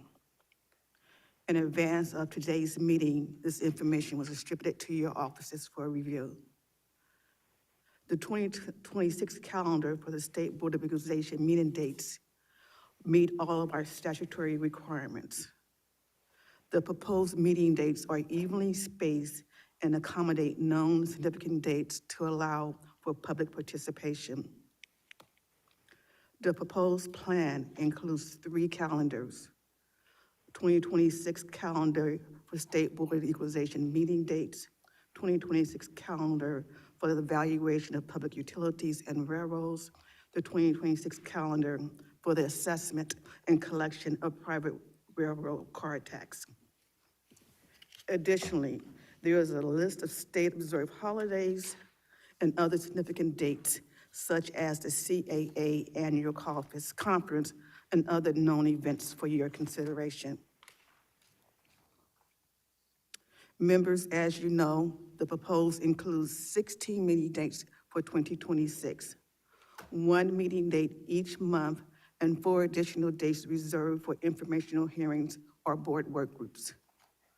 We also propose setting the 4th Wednesday of each month as the primary meeting day, with a variation for November and December due to holidays. Additionally, the 4 additional dates are on Thursday, reserved for informational hearings and our board work group meetings. With that, members, I respectfully request the board adoption of the proposed 2026 calendar of the board meeting dates. Thank you, and I'm available to answer any questions. I have questions. Yes, Board Member Schaefer. Ms. Stowers, if the board majority should want to change any of these dates for some cause, we can, of course, do that, as we did for Member Vasquez earlier this year when he had a conflict with something. These aren't set in stone. They're just our best information today. Is that right? Well, if the board was to adopt it, they will be set in stone. And if a member would like to change a date, then the member would have to come back to the board. Oh, yes, I and know ask that. for We it. came Yeah, back to the yeah. board this Yeah. year on one that was set in stone, and we made an adjustment. To make an And that's still a adjustment. possibility. Provided that we have a meeting place. Yes. And then also, I would like to see that we schedule our every third meeting to be adjacent to the Franchise Tax Board, because one of us is going to be sitting as an ex officio member of that board. And I think there should be next day setting between their meeting and our meeting for those 4 meetings during the year. So if Mr. Vasquez, say, is the chair, he's not going to be having to travel from Los Angeles to Sacramento twice in the same month. Has any thought been given to that? I haven't heard it mentioned before, and I just wondered why. Well, I can explain, normally the process is that the board sets their dates, and then we share our dates with the Franchise Tax Board and the controller. And the controller would set her date and do her best to follow, either Yes. before or after us. And we know the controller pretty well. Yes, we do. Okay, I'm Mr. comfortable. Imran? Yeah, don't forget, we have Department of Finance as well, so it's a 3-member board, but we usually meet on that first half of the week, so I don't see that being a problem. Okay. Thank you. Yeah, thank you. Excellent. I'd move adoption. Okay, we have a motion and a second. Excellent. Let us go to public comment. We don't have any written comments or anybody in the auditorium. AT&T moderator, please let us know if anyone is on the telephone line would like to make a public comment on this agenda item. Certainly, ladies and gentlemen, if you have a comment, you may press 10 at this time.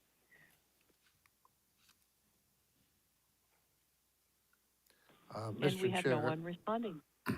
Mr. Chair, I'd like to renew my ongoing objection to asking public comment on some things that are just really housekeeping. I don't think the public has any interest in or concern over what our meeting dates are. It's a non-substantive matter, doesn't involve any money. It just is, do we meet at 10 a.m. or 9 a.m. or what the dates are?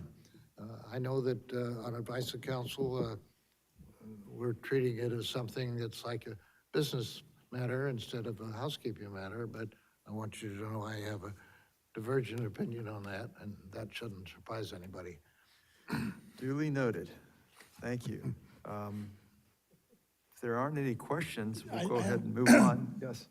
You know what, as I was, sorry about that, as I was looking at this, one of the things that strikes me is, especially in January and February, is it possible to add a day to that on January, February? Only because I know we're subject to the availability here.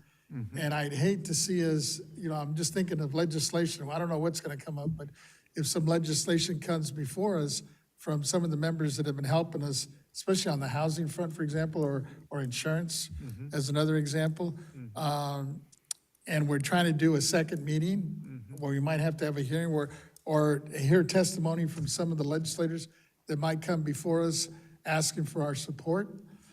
And I know since we don't own this building, we're subject to the availability.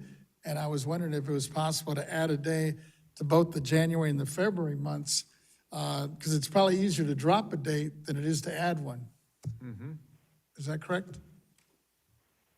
And I asked staff about that. Okay. Thank you. Yvette Towers, we would take a look to see if there's any dates available. That's what I'm saying, yeah, because I know that's been an issue, right?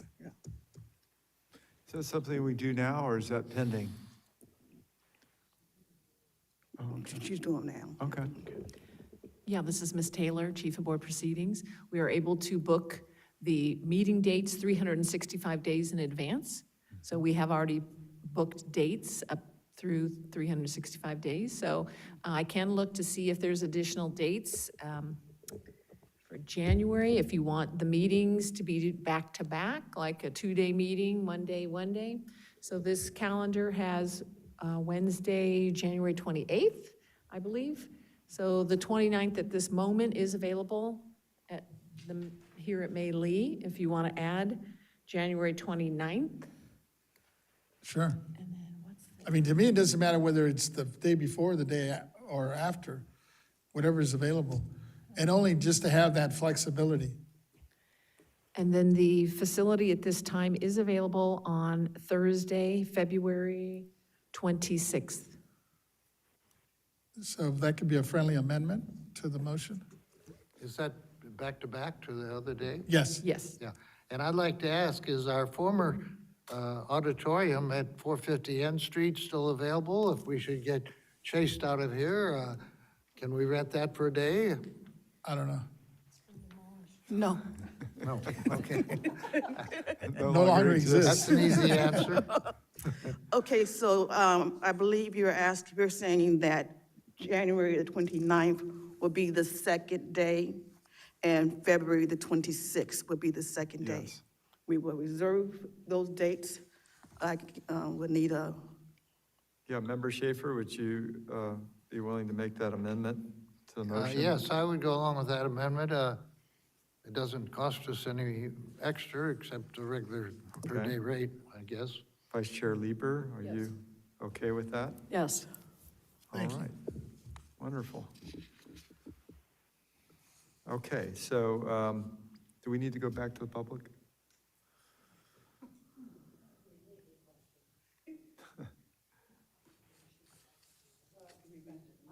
Yeah. Okay, very good. Why don't we go to the AT&T moderator? Please let us know if anyone is on the telephone line and would like to make a public comment to this amendment to the board meeting approval dates. Ladies and gentlemen, if you wish to make a comment, you may press 1, then 0. And no one's responding, sir. Okay, thank you, moderator. So the revised motion is to approve the 2026 board meeting dates with two amendments, adding January 29th and February 26th as dates if needed, just to provide a little flexibility for next year. And so we have a motion made by Member Schaefer on this restated motion, second by Vice Chair Lieber. Ms. Cicchetti, please call the vote. Chairman Gaines? Aye. Vice Chair Lieber? Aye. Member Vasquez? Aye. Member Schaefer? Aye? Deputy Controller Emron? Aye. All right, motion passes, thank you. Next item up is board member matters, item number 8, property tax implications for construction of modular homes to help rebuild after disasters informational hearing report. And so, yeah, just thought we, Member Vasquez and I thought that it would be a good idea just to have a report.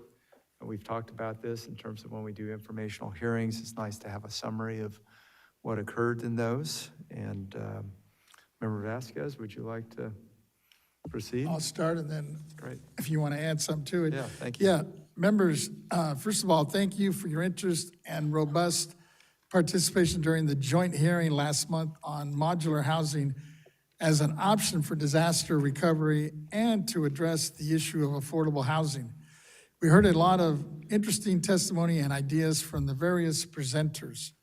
As we heard, there are some real opportunities within this industry. Some of the testimony that stood out to me was about, first, the fireproofing technologies being developed, including the roofing systems and the heat-resistant panels. This has a real chance to change the way we think about housing construction. Next, the magnitude of the reduction in cost and time. Speakers shared that modular homes could be built and installed in a matter of months, and for as low as $200,000 per unit. which is light years ahead of where we are with traditional housing construction. And third, the variety of applications of the units, which could be anything from a temporary ADU while a fire victim rebuilds their home, to the permanent single-family unit to multifamily complexes. The idea of making these homes in factories to be applied to wherever situation is needed is very exciting. For my part, I think we are a few, I think there were a few issues that need some follow-up, including, one, addressing whether the insurance industry is properly classifying modular homes, having insurers understand the value of an innovative technologies being developed, and having the science and data to back up the value of the fireproofing technology could help to clear a key hurdle in the development of housing. And two, making sure that there is coordination with organized labor, modular housing presenters, some new questions regarding housing construction. And we heard from Mr. Hanna that labor is ready and willing to dive into the opportunities associated with the modular housing, as long as they are done in the right way. Something I took away from the hearing is that we should make sure that we are encouraging cooperation between labor and the industry.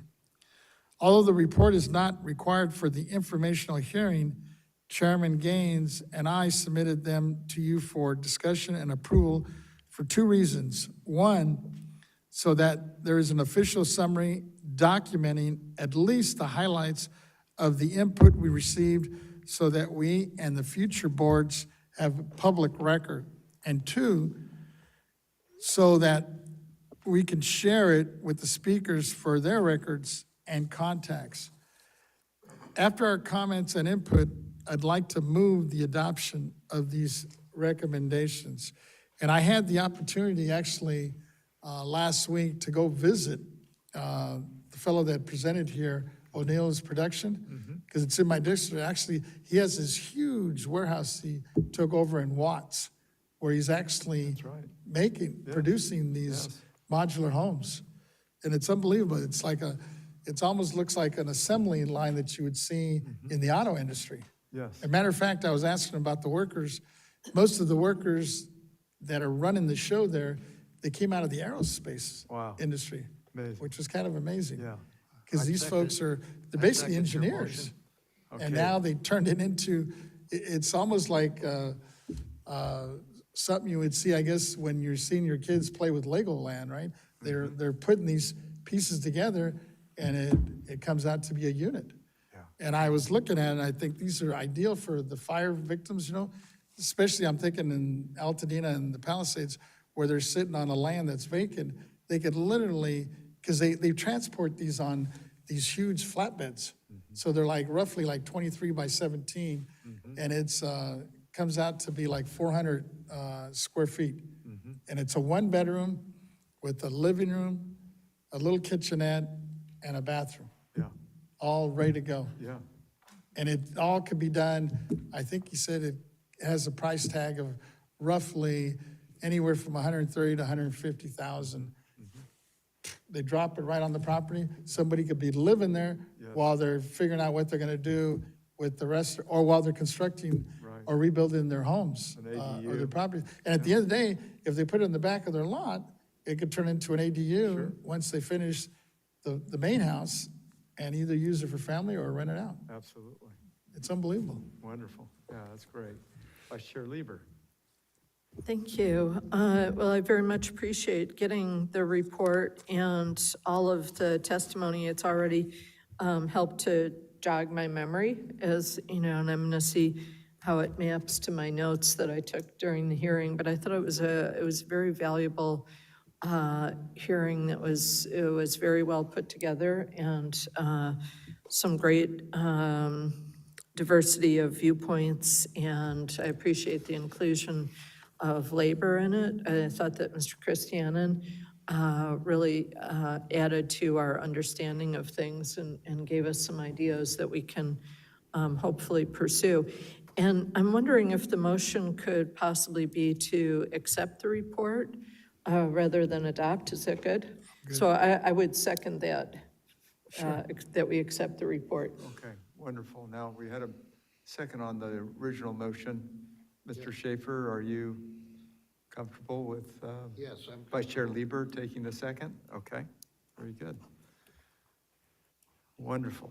I think our Deputy Controller wanted to make some comments. Thank you. I also thought it was an amazing hearing. I actually just saw this report. When you speak about ADUs, San Jose now is the first city in California to allow ADUs to be sold as separate condos. And there was a bill last year, AB 1033, that passed. They had this huge press conference, but that's big time, you know? And you think about these homes as well, these new homes that are being built. It could be a real game changer, especially in more dense areas. And then going to Member Lieber's point about the acceptance to the adoption, I'm also at that point of acceptance. We're having these informational hearings 3-4 months straight now. We're gonna have one again next month. And I think the controller wants to take a little bit deeper dive of how we do the protocol here. Okay. I know for board work groups, we do minutes, but here we do report outs, and if it's adopted, or what the protocol is, if it's accepted, adopted, and just kind of like moving forward, if we all just can speak in one voice when we do these hearings and what to expect afterwards, that'll be really, really great. I think we start looking at that in October, if I'm correct, to the bylaws.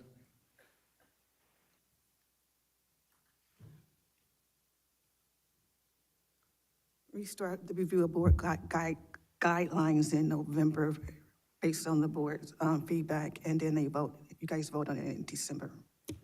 So if it's something that we can get to the board by November for adoption, it would have to start something proposed in October, like some guidelines, I would assume, by the October board meeting?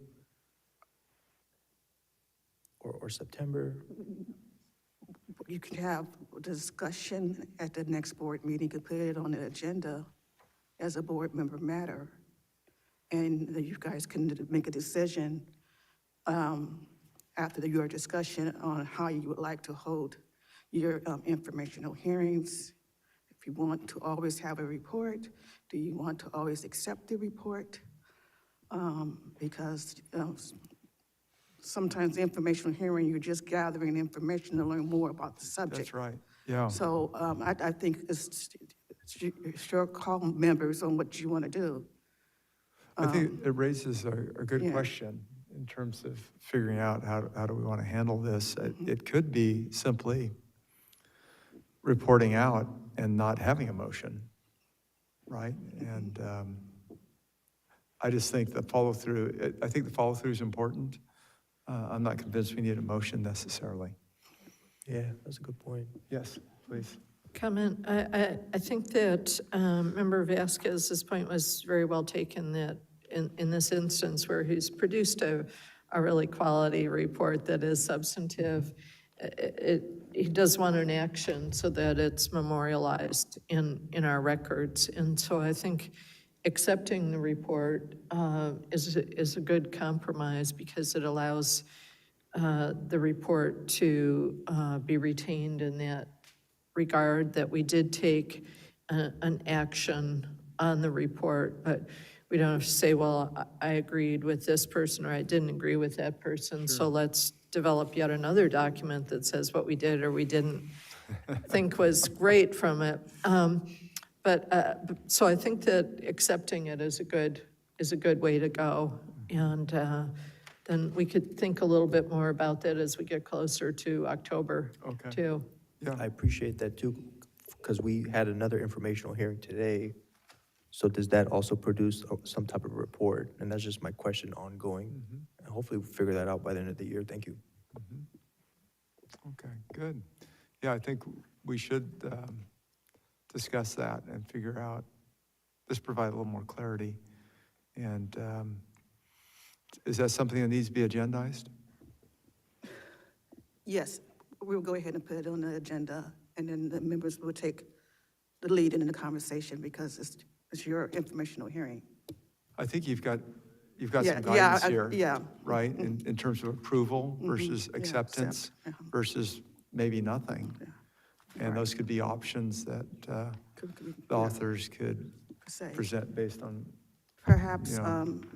Ms. What they Vice want to Chair do. Lieber would like to prepare a memo on what you're thinking, or perhaps the controller would like to prepare a memo on what you're thinking. We can definitely talk about that, as we're not a quorum of the board, and get to a good place. I don't know that it has to come forward next week, because we do have some runway between now and November. It could be in October. And, you know, sometimes the best rule is to not have a rule, because then if reports aren't being produced for the sake of a report being produced, that can be a very nice thing. I do think we're very fortunate to have this particular report, because it is lengthy and meaningful and substantive. But I think there could also be instances where we have a hearing and there's one speaker, and it's over relatively quickly, and we don't need to take the extra step.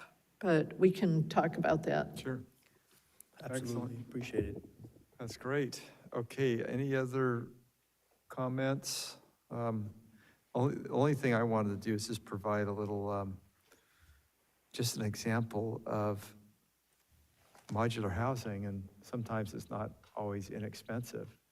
So I think maybe it was less expensive because of the nature of the situation, but I was talking to Supervisor Brooke Lane, who represents South Lake Tahoe, and they're working on an affordable housing project, and they went modular with it, but it still cost $800,000 a unit. Now, you got to remember how difficult it is to build around the Tahoe Basin. You have Tahoe Regional Planning Agency, but in this particular case, the land was donated. So it still cost them $1 million just to get utilities to the site. So there were things, you know, like that. Of course, labor is more expensive up there.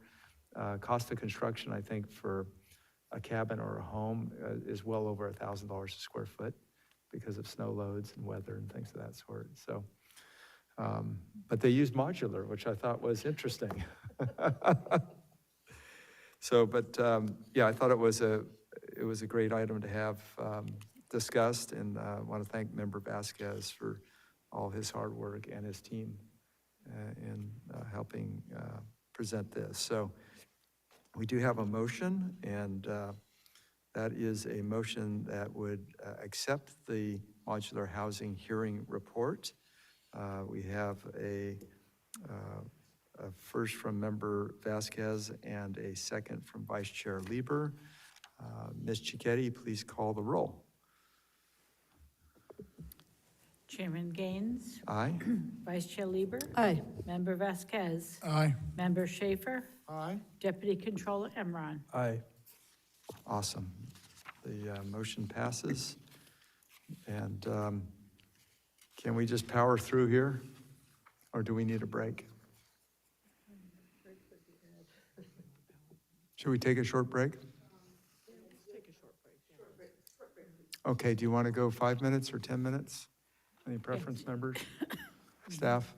Let's say 5. 5 minutes. Okay, so 3:58, we will return, take a recess. Thank you.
Okay, we are back from break. It's now 4:04 PM.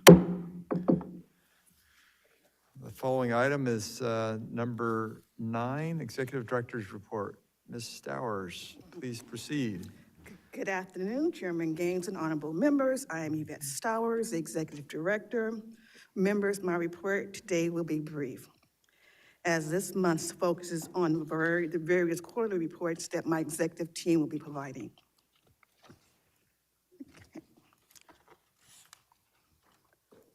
First of all, I would like to report out on a few recent events and upcoming events. First, members, as you know, August 4th through the 7th, the Northern California Assessors Association held their annual regional conference in South Lake Tahoe. This year's meeting provided another opportunity for collaboration, engagement with the 58 county assessors, our partners in property tax administration. Board members' offices and agency staff was represented, and many informative topics were presented. This annual conference provides an excellent opportunity for CAA and BOE to discuss further ways to work in collaboration. I would like to thank the CAA, particularly Glenn County Assessor Sandy Perez, for hosting this year's conference and for inviting the BOE to attend and participate.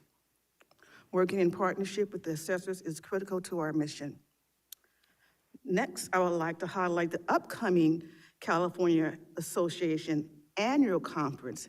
This conference will be held October 6th through the 9th in Moreno Park, California, hosted by Orange County Assessor Claude Parrish.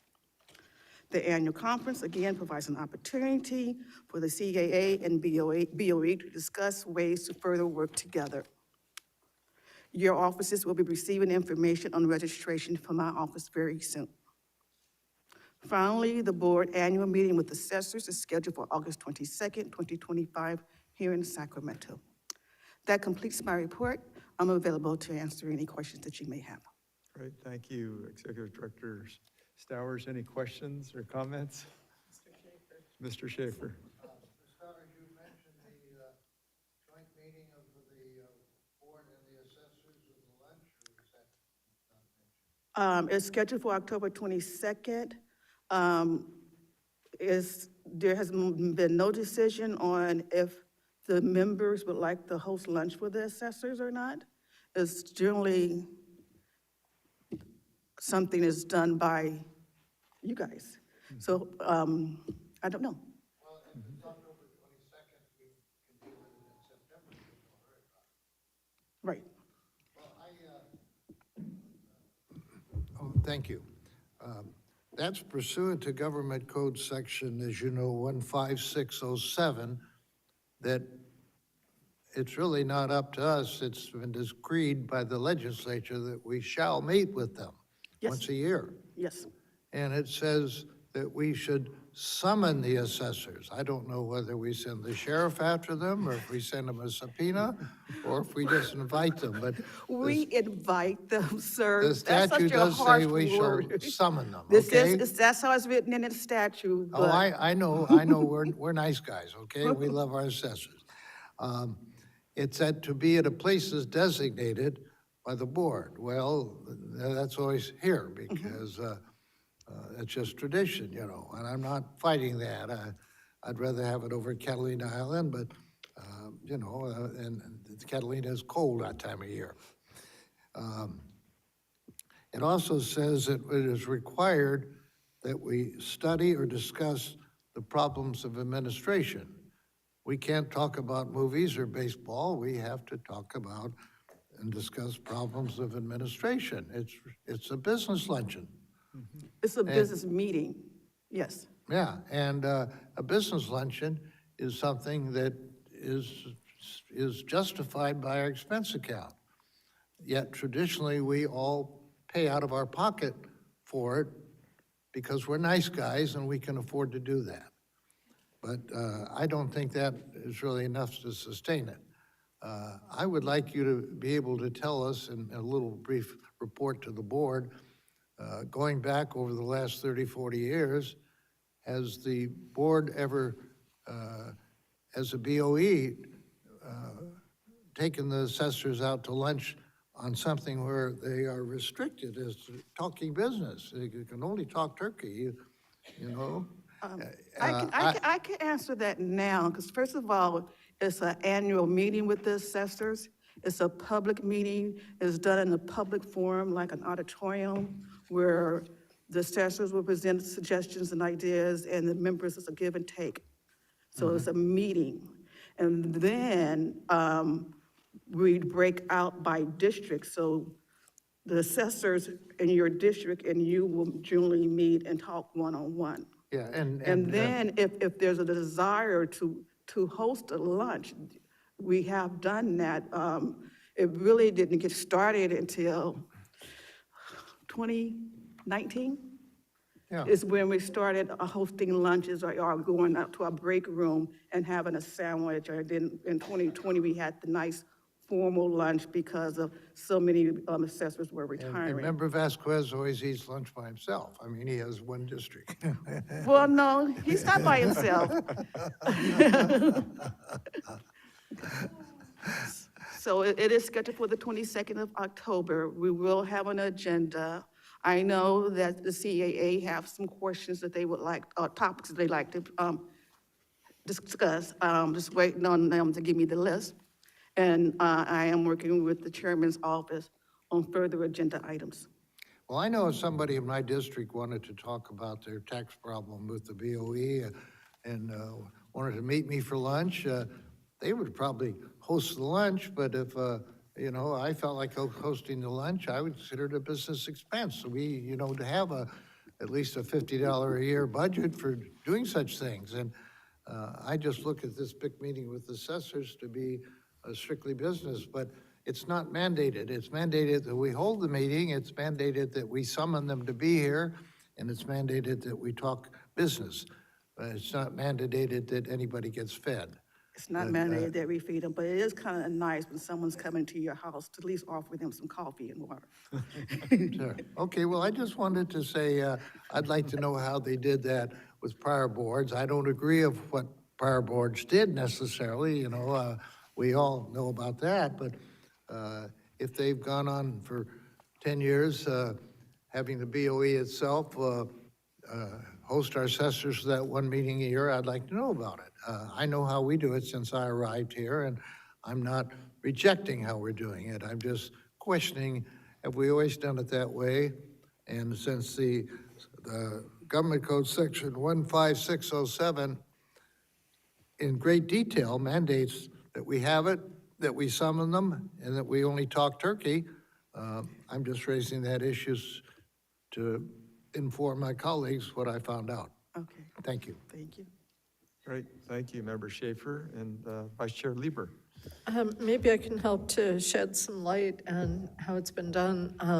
Last year, Mr. Doug Winslow paid for the sandwiches and the chips and the sodas and et cetera. And I think everyone was very, very happy with that. And after a policy discussion in the auditorium and the real substance, people were hungry and ready for the camaraderie and ready to be provided a lunch by Mr. Doug Winslow.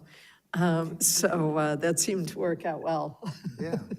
So I've always enjoyed that meeting, and that's why I focus on summons. I think it's a command performance for the assessors, and if there's some assessors who habitually never show up, if they're in my district, I'm going to give them a phone call. Okay, Okay, okay. very good. Is that the That concludes conclusion? my Are there any more report. comments? Okay. Okay, very good. Thank you, Ms. Stowers. We'll now move on to item 10, Operational Priorities Report and Quarterly Budget Report, presented by Ms. Renati. Good afternoon, Chairman Gaines and honorable members. I am Lisa Renati. I'm the Chief Deputy Director. Today, I'll report on some of the agency's strategic efforts towards with our operational priorities. Our core goal of our 5-year plan has been to develop and strengthen our workforce. Since our last report that I provided to you, we have filled 11 positions.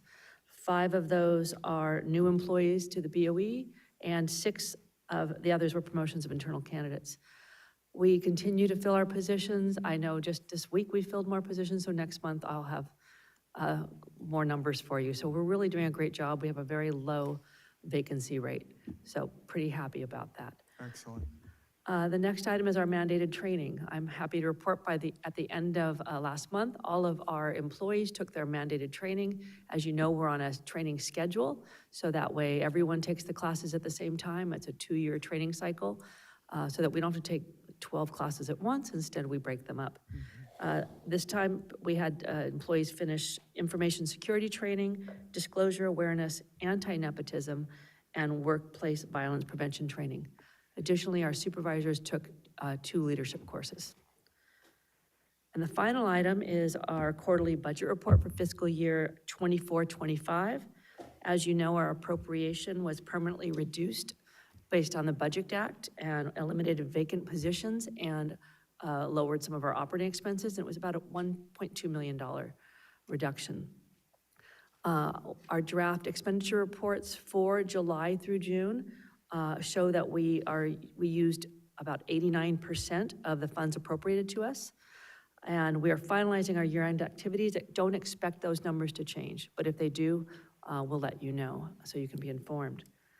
Looking ahead to our fiscal year 25-26 fiscal year, our appropriation does not include any additional reductions to staff or expenses. We continue to monitor budget discussions. If we hear anything, of course, we'll bring it forward to you and to the public so you're aware of what's going on.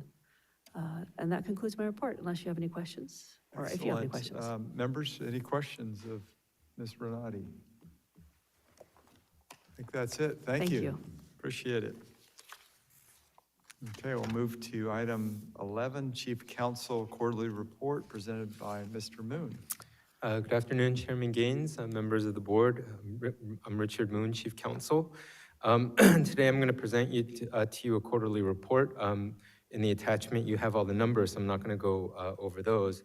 But the legal department is focusing on 3 particular areas, and those are just the things that I wanted to highlight. First, we are focusing on reviewing regulations to make sure that they're up to date, and you heard one of those today, Rule 135, and we're continuing that process. Secondly, we are focusing on technical advice, and we're trying to speed up the process that we go through in order to answer questions from internal staff, assessors, as well as the general public. And then finally, now is about the time that state assessee season starts up, and so we are gearing up for that and getting focused to represent the State Assessed Properties Division, and then also do the appeals side as well. So that's my report, unless you have any questions. Members, any questions? Seeing none? All right, thank you very much. Wonderful. Okay, we'll move to item 12 on the agenda, Communication Chief's Quarterly Report presented by Mr. Kim. Yes, thank you. Good afternoon, Chairman Gaines and honorable members. I am Peter Kim, BOE's Chief Communications Officer. So today I'll provide a brief overview of some major highlights and accomplishments for the second quarter of 2025. First, I'll provide some updates on the BOE website. I won't go into the specific numbers, but in my memo, I did share the total number of unique external page views for last quarter and the total page views since the web page was launched, which was over 837,000 total page views. The Translate web page this quarter had past quarter had approximately over 10,000 unique external page views, and the total page views was over 10,000. And now I'll move on to the fiscal year 23-24 annual report. As you're well aware of, the department is responsible for coordinating the publication of the annual report. Features in the latest annual report include state maps and data that list the total net assessed values for both the county and state assessed property values, net exemptions, and the average property tax rates for all of the 58 counties. New in this year's report is the identification of the locations of the various photos featuring California's landmarks. I know that was important to Board Member Schaefer. And as you're well aware of, the BOE's responsible for property tax administration at the state level. So it's very important for us to highlight statewide information and data in the annual report. And of course, the agency is proud to document our achievements and critical duties through this report. And finally, I wanted to provide a brief recap of new or updated publications that the department facilitated this past quarter. The memo lists all of the publications, including the updated Proposition 19 fact sheet, as Ms. Stowers mentioned in her report last month. Finally, which was not included in my memo, but I was asked by Ms. Stowers to provide a high-level overview of BOE communications from the past few years. As the inaugural Chief Communications Officer for BOE 2.0, we have made great strides, and here are some notable accomplishments. One, social media presence before I came on board was non-existent, and it is now robust and regular. The website refresh provided additional features and made it easier to find information and resources. The board member website refresh allowed for greater and easier engagement with the board members and your constituents. We have also created new and updated publications to professionalize them, and they have become important tools for the board for engaging with and educating your constituents and taxpayers. We have also utilized e-blasts and listservs to enhance communications with taxpayers. We have also successfully translated multiple publications in other languages and have placed the translation feature on our website. More positive coverage in the press regarding the board's initiatives, such as disaster relief and the insurance crisis. And finally, we have also enhanced internal communications, notably with the launch of My BOE, the agency's intranet, and our semi-annual employee newsletter, BOE Connect. Equally important is the board's leadership and regular engagement with the legislature, stakeholders, and taxpayers throughout your districts over the years, which has also helped bring greater awareness to the BOE and how critical our role is in the state. All of the things I've mentioned are collectively what strengthen BOE's brand. So members, this concludes my report, and I'm available to answer any questions you may have. Thank you. Members, any questions? I just have one. Yes, please. Just a Deputy comment. Controller. Thank you, Mr. Chairman. Really do appreciate it too. I've seen it go above and beyond. I don't know if it was on your list, but the translate button as well, right? That's correct, yes. Yeah, so that's 8 languages now. Top 8 languages in California can be translated on the BOE website, especially when you're talking about very thick property tax forms and whatnot. So really appreciate it, Peter. Thank you for your work. Thank you. There were a couple of issues that came up in the meeting today, and maybe we need to speak with the executive director on them, but there was some discussion about FAQs for affordable housing, a couple of sample projects that might be helpful for folks. I don't know if it's premature, but I think we ought to at least look into it. And then I think, wasn't there some talk also on welfare exemptions in terms of providing clarity to constituents that are going through that process? Thank you, Yvette Stowers. FAQs on affordable housing. The department has limited expertise on affordable housing, so we're not going to be the person to do the FAQs. We're not the experts in it. Okay. As far as welfare exemption is concerned, we do have a welfare exemption section, and they are responsive. When people call, they answer their questions immediately. Okay. We do allow them to file their applications electronically, and we do have a turnaround time about 30 to 90 days, depending on if they give us a complete package. Okay. But when they don't give us a complete package, we let them know immediately what's missing. Okay.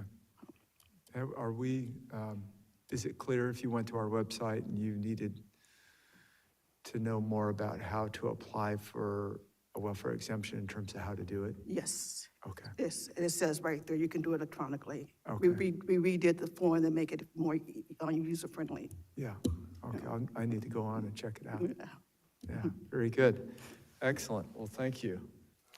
And if I could just add to that, we do have a publication on welfare exemption as well. And I believe our Taxpayer Rights Advocate Office is almost ready to issue a new information sheet related to nonprofits. Excellent. Organizations. Oh, So that's great. Wonderful. Thank you. Member Schaefer? Yes, Mr. Kim, we are totally out of 450 N Street, is that accurate? that's correct, sir. I just checked, and Yelp still has us as 450 N's. If you ever communicate with Yelp, you might tell them we moved. Duly noted. Thank you. Wonderful. All right. Great. Thank you. Thank you, Mr. Kim. We'll now move to item 13, Property Tax Deputy Director's Report. Mr. Young. Thank you, Chairman Gaines, honorable members of the board. Once again, my name is David Young, Deputy Director of the Property Tax Department. For you this afternoon, I have 4 reports.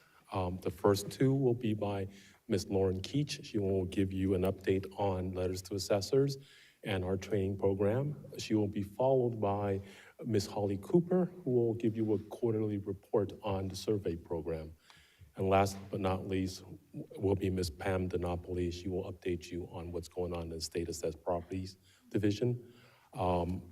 With that, if you're ready, I will have them start. But I just do want to add, we actually have a very robust section on our website for welfare exemptions. We actually have not only our form posted on there where you can fill electronically, we actually have a checklist. So people, before they start the process, we actually list the documentation that you would need just so they can have some of the stuff ready. So we're fairly, and we are very, very responsive. People call our division, that unit, and we answer, without exaggerating too much, we answer questions all day long on the application for the welfare exemption. So we are very active in that section. That's great. Fantastic. With that, I will call up Ms. Keach and she'll present the first 2. Thank you.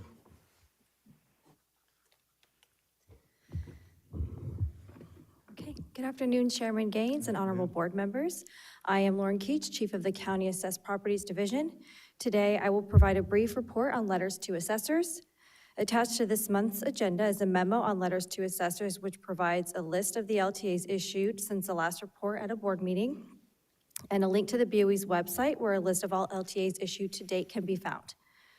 As of the date of the attached memo, the agency has issued a total of 23 LTAs for calendar year 2025 and 7 since the report at the board meeting in June. Those LTAs are summarized in order as follows. An LTA to announce updates due to legislation affecting petroleum property bonding requirements. An LTA to issue guidance on electronically filed State Board of Equalization forms and business property statements received by mail as a result of legislation. An LTA to report on 2024 legislation affecting property taxes. An LTA to announce the county assessment appeals filing period for 2025.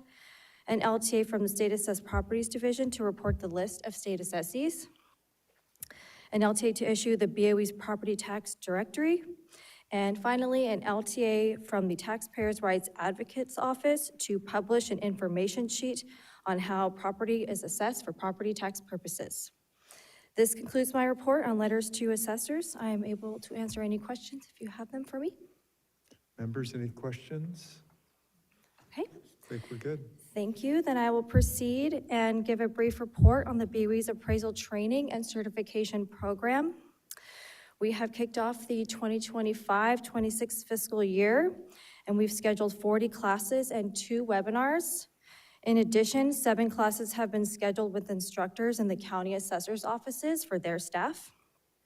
5 courses have been taught by the BOE and 1 county course since the beginning of the fiscal year. We continue to offer our existing online training, basic courses available through American River College and California State University, Sacramento, as well as our online courses and self-study training sessions available on the BOE's website. This concludes my report on training and certification. I'm available to answer any questions you may have. Are the classes at American River College and CSUS, are those in person? They are online, they're virtual. Online, okay. Yes. All right, We good. do take part in facilitating them. Yes, okay, very good. Yes. Thank you for that question. Any others? Questions? No, I think we're good. Okay. Thank you. Thank you. I will hand it to Ms. Holly Cooper. Great.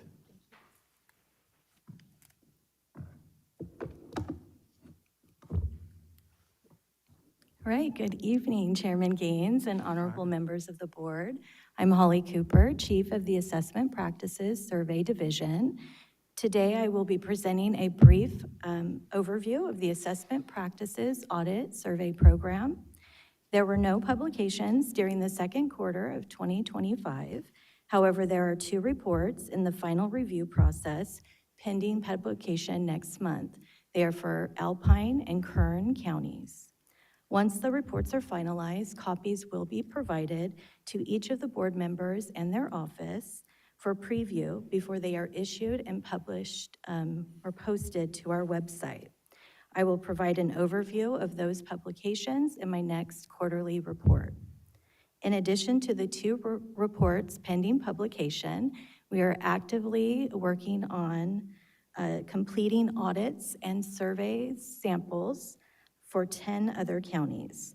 These audits are in various stages of production. Lastly, I would like to take the opportunity to thank the audit survey team for their dedication and hard work. This concludes my report on the Assessment Practices Survey Division, and I'm available to answer any questions you may have. Wonderful. Members, any questions? All right. Thank I think you. we're good. Thank you. My turn. So good afternoon, Chairman Gaines and honorable members. My name is Pamela DiNapoli, manager in the State Assessed Properties Division. Today, I will review some major highlights and accomplishments of the State Assessed Properties Division for the second quarter of 2025. The real property team completed their 2025 real property valuations. The unit valued 9,967 land parcels in 15 counties for the 2025 roll year. Additionally, the unit processed 109 statements of land change during the second quarter. These forms are used as an appraisal discovery tool to identify property under state assessment jurisdiction. Finally, the team responded to 273 inquiries in the second quarter. During the second quarter, our unitary valuation and auditing section completed the 2025 unitary appraisals for 322 state assessees totaling $164.5 billion in assessed value.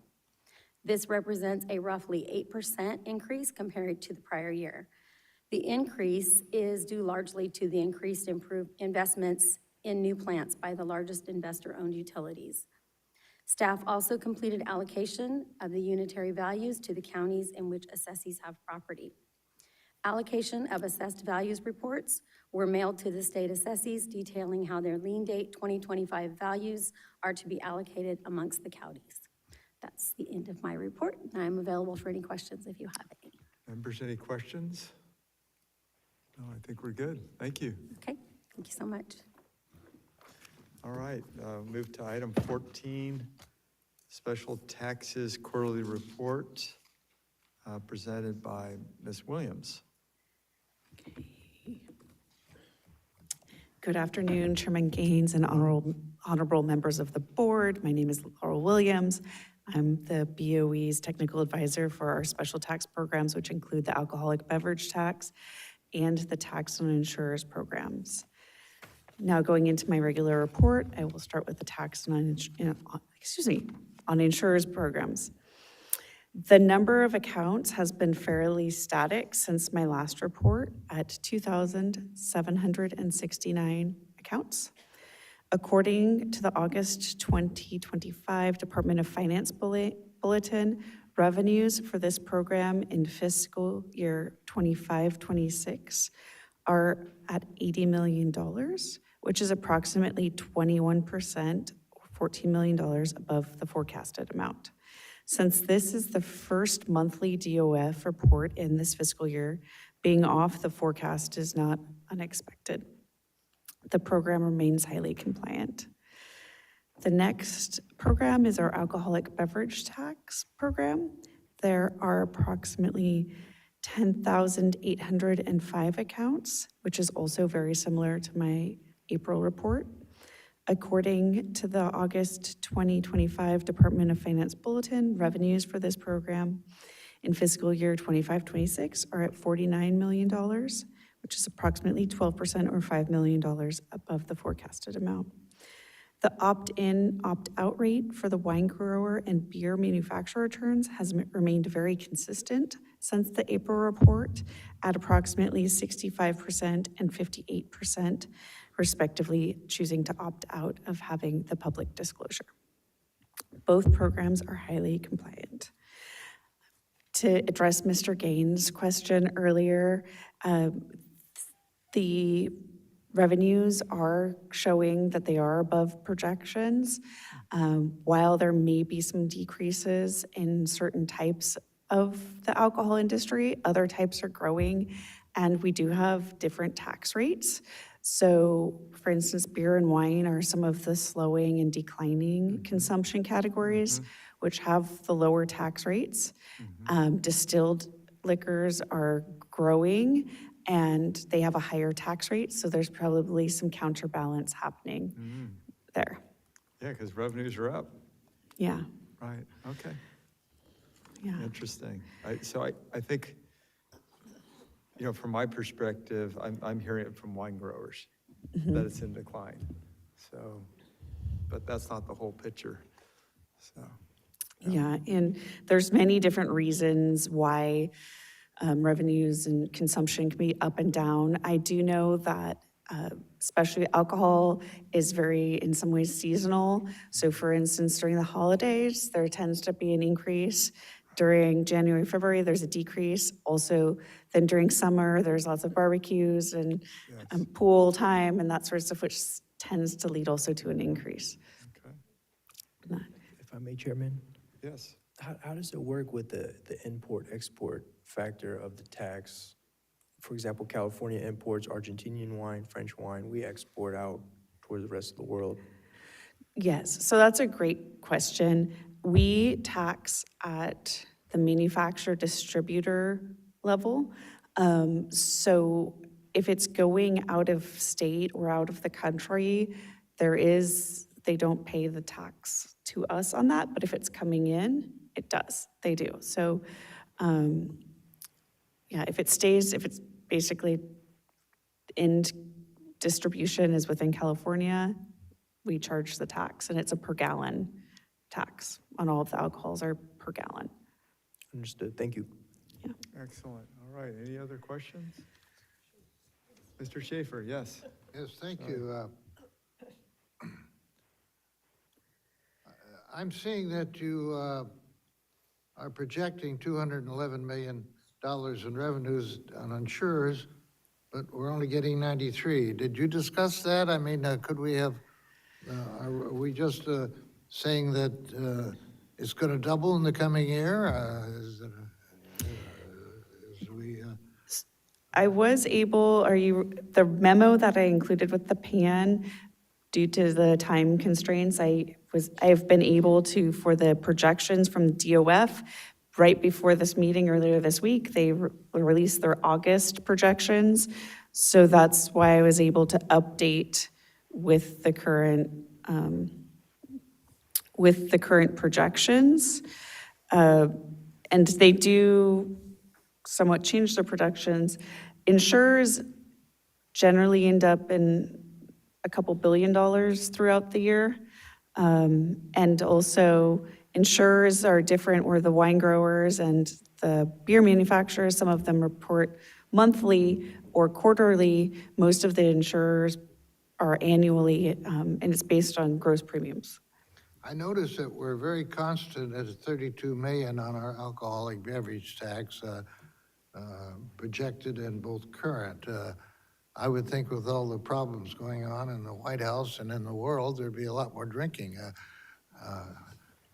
How come that we're 100% consistent there? Yeah, the projections, I can't take credit for the projections. I am using the Department of Finance projections, but I think alcohol consumption, as we discussed earlier, there's reasons that it goes up and that there are always times of uncertainty do lead to increased drinking. However, there's maybe some people for medical or health reasons are drinking less.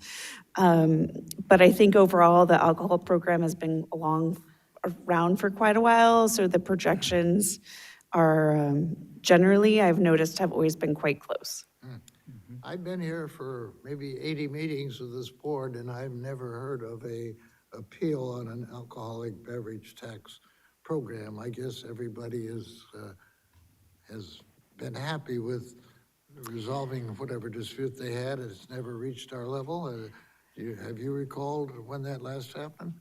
They very rarely have appeals, and one of the reasons is with this program, it's very unique in that they call it the three-legged stool of compliance, in that there's us, we have ABC, and then there's also federal TTB. So there's multiple ways to cross-check information, to do audits. We also tax at the distributor and manufacturer level. So there's, while there's 10,000 accounts in California, we're not taxing every retailer or every restaurant, or not restaurant, so then they're not being audited. For that, they're audited for other things by other agencies. But so it's just due to a smaller number of taxpayers, and then just all of the reporting and compliance that they have to do. When there is a dispute, it does sometimes get, maybe it's a clerical thing, or can be resolved at a lower level. Sure, thank you.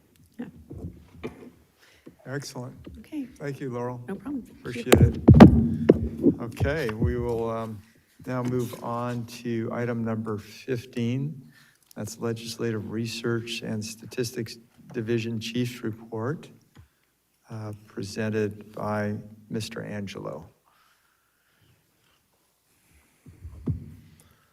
Good afternoon, Chairman Gaines and members. Good to see you. Ted Angelo, Legislative Director and Chief of the Legislative Research and Statistics Division. I'll be brief today. The legislature just returned from its summer recess on Monday. So the reports that I send to you on a weekly basis have been paused for the past month while they've been gone, because no action was happening in the legislature, only things behind the scenes. So as I noted before, the reports that I've been sending out now show board positions taken on bills. I noted that last month. The fiscal committee deadline is August 29th, so the appropriations committees are meeting. They started meeting the day they got back on Monday, and we're meeting today on the assembly side. Floor session will then be the primary workload until the end of the first year of the two-year session of 25-26 on September 12th. So that's the calendar. As I noted before, about 10 bills are still moving, and most have either been held on suspense or in the Rev and Tax Committee or the Appropriations Committees. The disaster relief bills are still moving, but they're going on suspense because of their cost. So AB 245 by Assemblymember Gibson went to suspense on Monday. And the Chiquita Canyon landfill bill, which I haven't discussed, which gives taxpayers an ability for reassessment, went on suspense as well, AB 985 by Schiavo. And the analysis went to you as well on that. AB 1485 by Assemblymember Machado is on suspense. And AB 1516 was signed by the governor, so that one didn't have significant costs, and that was signed by the governor on the 28th of July. Other bills SB 293 by Senator Perez. That was up in Assembly Appropriations today. I'm assuming it went to suspense, but I can't confirm that. And this is one of the three bills that I mentioned last month that are the disaster relief bills. And that would be AB 245 Gibson, which I just previously noted is on suspense, AB 293, SB 293, Perez, and SB 663 by Senator Allen. And that's a joint bill that has Senator McNerney and Perez as co-authors of that. I referred to it as a McNerney bill last month, and it's a joint three-author bill. And those are the bills that I've gone into in great detail for extending the transferability after disasters.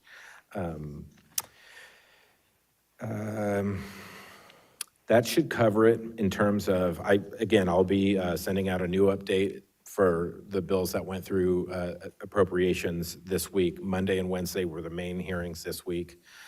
The only other thing I would note, obviously there's other things going on that are beyond the scope of the BOE that's happening in the Capitol right now, and I won't go into those, but the insurance commissioner had an update on his affordable insurance strategy.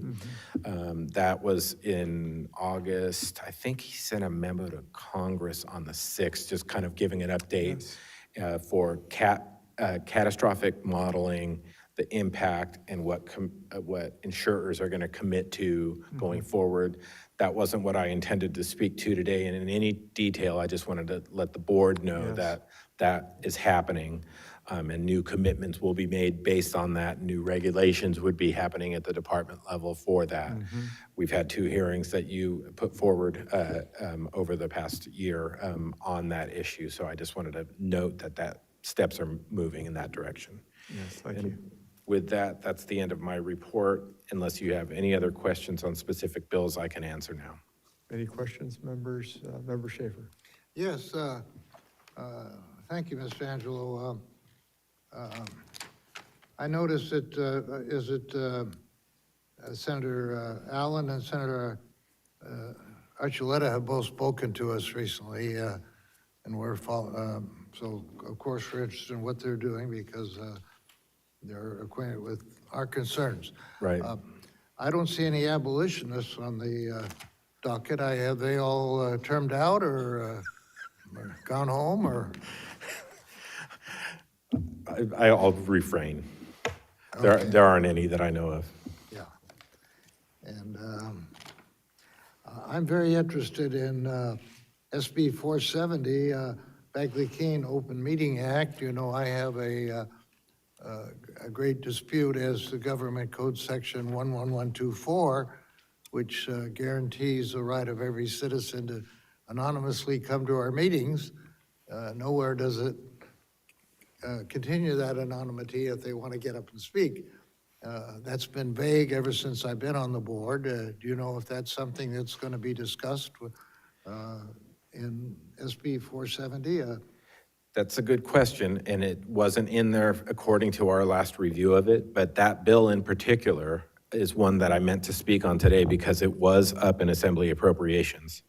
And it passed out of appropriations, but it wasn't amended. And so I don't believe that issue about anonymity is contemplated because it's moving forward what was in place before and extending the Bagley-Keene provisions that we are under now.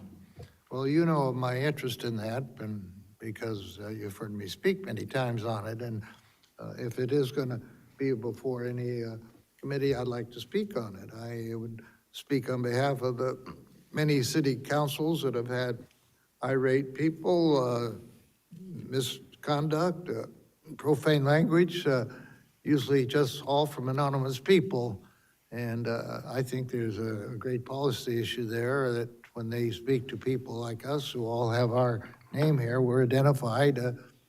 If we're in a courtroom, the courtroom knows who they are, and I consider us very similar to a courtroom. We have every right to know who they are if they want to get up and tell us how to decide. And if you ever see that issue coming up, let me know. I'll at my own expense go speak on it. Well, I respect your opinion, Mr. Schaefer, but that's an issue for you to discuss with Ms. Stowers and the legal division, which you already have.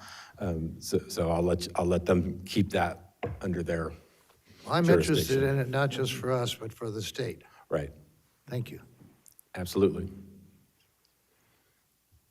Okay, all right. I think All righty. we're- I Thank think you we're very much. okay. Thank you, I appreciate it. All right, we're now going to go to public comment, and we don't have any written comments or anybody in the auditorium. Therefore, let's go to the AT&T moderator. Please let us know if anyone is on the telephone and would like to make a public comment regarding these items on the agenda. For any public comment, you may press 1 and then 0 on your telephone keypad.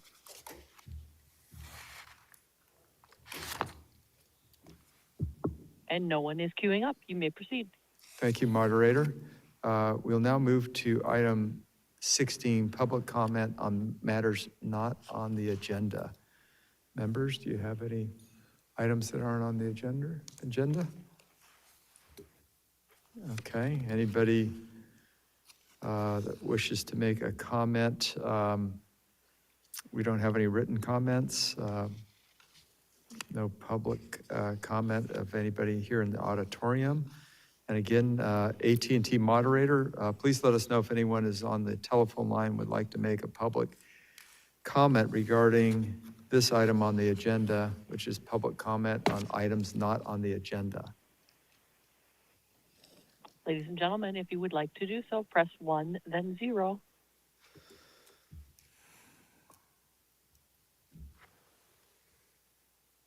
And no one is queuing up. Great, thank you, moderator. And our last item for today is closing remarks and adjournment. Would anybody like to make some closing remarks? Yes. Member Vasquez. Thank you, Chair. Last month, I wasn't able to adjourn in a couple of motions, and I wanted to put them out there today. First, I wanted to adjourn this meeting in honor of the 3 Los Angeles County sheriffs, detectives killed in that explosion on July 18th. right, yeah. Detectives Joshua Kelly Eglin, Victor Lemus, and William Osborne, who leave behind their grieving colleagues, friends, and family, including a total of 16 children among them. Gosh. The tragic lethal blast occurred while they were moving ordinances at the Sheriff's Department's Center Training Academy in East LA. The detectives whose combined years of service to the department amounted to 74 years were described as the best of the best, serving their community with unwavering honor, courage, and commitment. In addition to that, I also wanted to adjourn last month in the honor of Dr. Jaime Regalado, a longtime former executive director of the Pat Brown Institute for Public Affairs at the California State University of Los Angeles, who passed away on June 16th. Dr. Regalado was one of the first Chicano professors at Cal State LA and fought to ensure the Chicano and Latino community was always represented. He left an indelible imprint on the civic life of Los Angeles and California. And then last but not least, I wanted to adjourn in memory of the Grammy-winning jazz musician, composer Chuck Mangione, who died on July 22nd at the age of 84. He was a virtuoso flute, horn, and trumpet player who released 30 albums and sold millions of records in his career, and was a Grammy Award-winning and Golden Globe winner for the best instrumental performances. And then last, I just found out that we also lost a very active labor leader, Andrew Merritt, former president of the State Building and Construction Trades Council of California. He was known for his dedication to the labor movement and for working people, and for his strong commitment to his family. His date of death has not been announced, but Merritt served on the National Guard and also on was the Gold City Council member and several other trades and labor organizations before becoming president of the Trades Council in January of 22. He left in 2023 to become Director of Labor Relations at the energy developer RWE, leading the company's strategy on U.S. offshore wind development. He will be sorely missed. Thank you. Thank you very, very much, Member Vasquez. And yeah, I'd just like to just echo your comments in terms of those firefighters. That I don't know if did they find additional information in terms of what exactly happened, or were they just unstable ordnance that blew up, or? I mean, they're doing a full-blown investigation. I haven't heard the latest on that. But it was a real tragic. I mean, these were young men, man. Yeah. And it just happened to be moving it, and it went off. Yeah. All right. Well, thank you. And Chuck Mangione, I remember seeing him perform here at the Sacramento Community Center. He was quite a musician. I didn't realize he had produced 30 albums, and I understand he wrote a lot of that music too. He's a composer. So, thank you. And Member Schaefer, please. You've been talking of sadness. I have a happy note. Today is the 78th birthday of Connie Chung, who was one of the first Asian people to go national on news. I grew up as a kid. I know I read of when she moved to New York, I saw a great article about her in the LA Times, and I cut it out and mailed it to her. Not thinking that she would be reading the LA Times, and she wrote me a nice little note back. I was a college kid, and I just thought that was so kind of her. Sure. Awesome. Thank you for pointing that out. Any other comments? I'll go quick. Yes, I'm sorry, yes. Thank you, Chairman Gaines. I want to wish everyone a happy Labor Day weekend coming up in just a bit. Have a great holiday. I have this incredible privilege as the Deputy Controller of California to travel this entire state of California with our great controller. And this past week, we got to travel down to Fresno and into Inland Empire, Riverside County. And as we were leaving, we heard this very sad story Monday evening. A 3-year-old child was locked in a car. The mom ran into the store, and unfortunately, that child died in the car, and it was 114 degrees that day. We all know that if it's 114 outside, it's almost double that inside of a car. And this is the 4th child in California to die this year, trapped in a car. And I urge everyone, please take care of your pets, take care of your children. Do not leave them unattended. And there's a statistic that was out by the Kid and Car Safety Coalition. 88% of those who die in a hot car are under the age of 3. And these kids are helpless. And we talk about that first day of school, and those kids never got to reach that day. So I just want to pray for these young Californian kids. And please, heat is the #1 killer in our natural world. So just be careful. Summer's not over yet, especially in the valley. Thank you. Yeah, well said, Deputy Controller Emron. Thank you. Ted, yes. He and his family have come down to San Diego and in your tours, as has Ted, as has Hallie, as has Tony. So I appreciate that very much. Yeah, absolutely. Wonderful. Thank you. We will now adjourn at 4:58 p.m.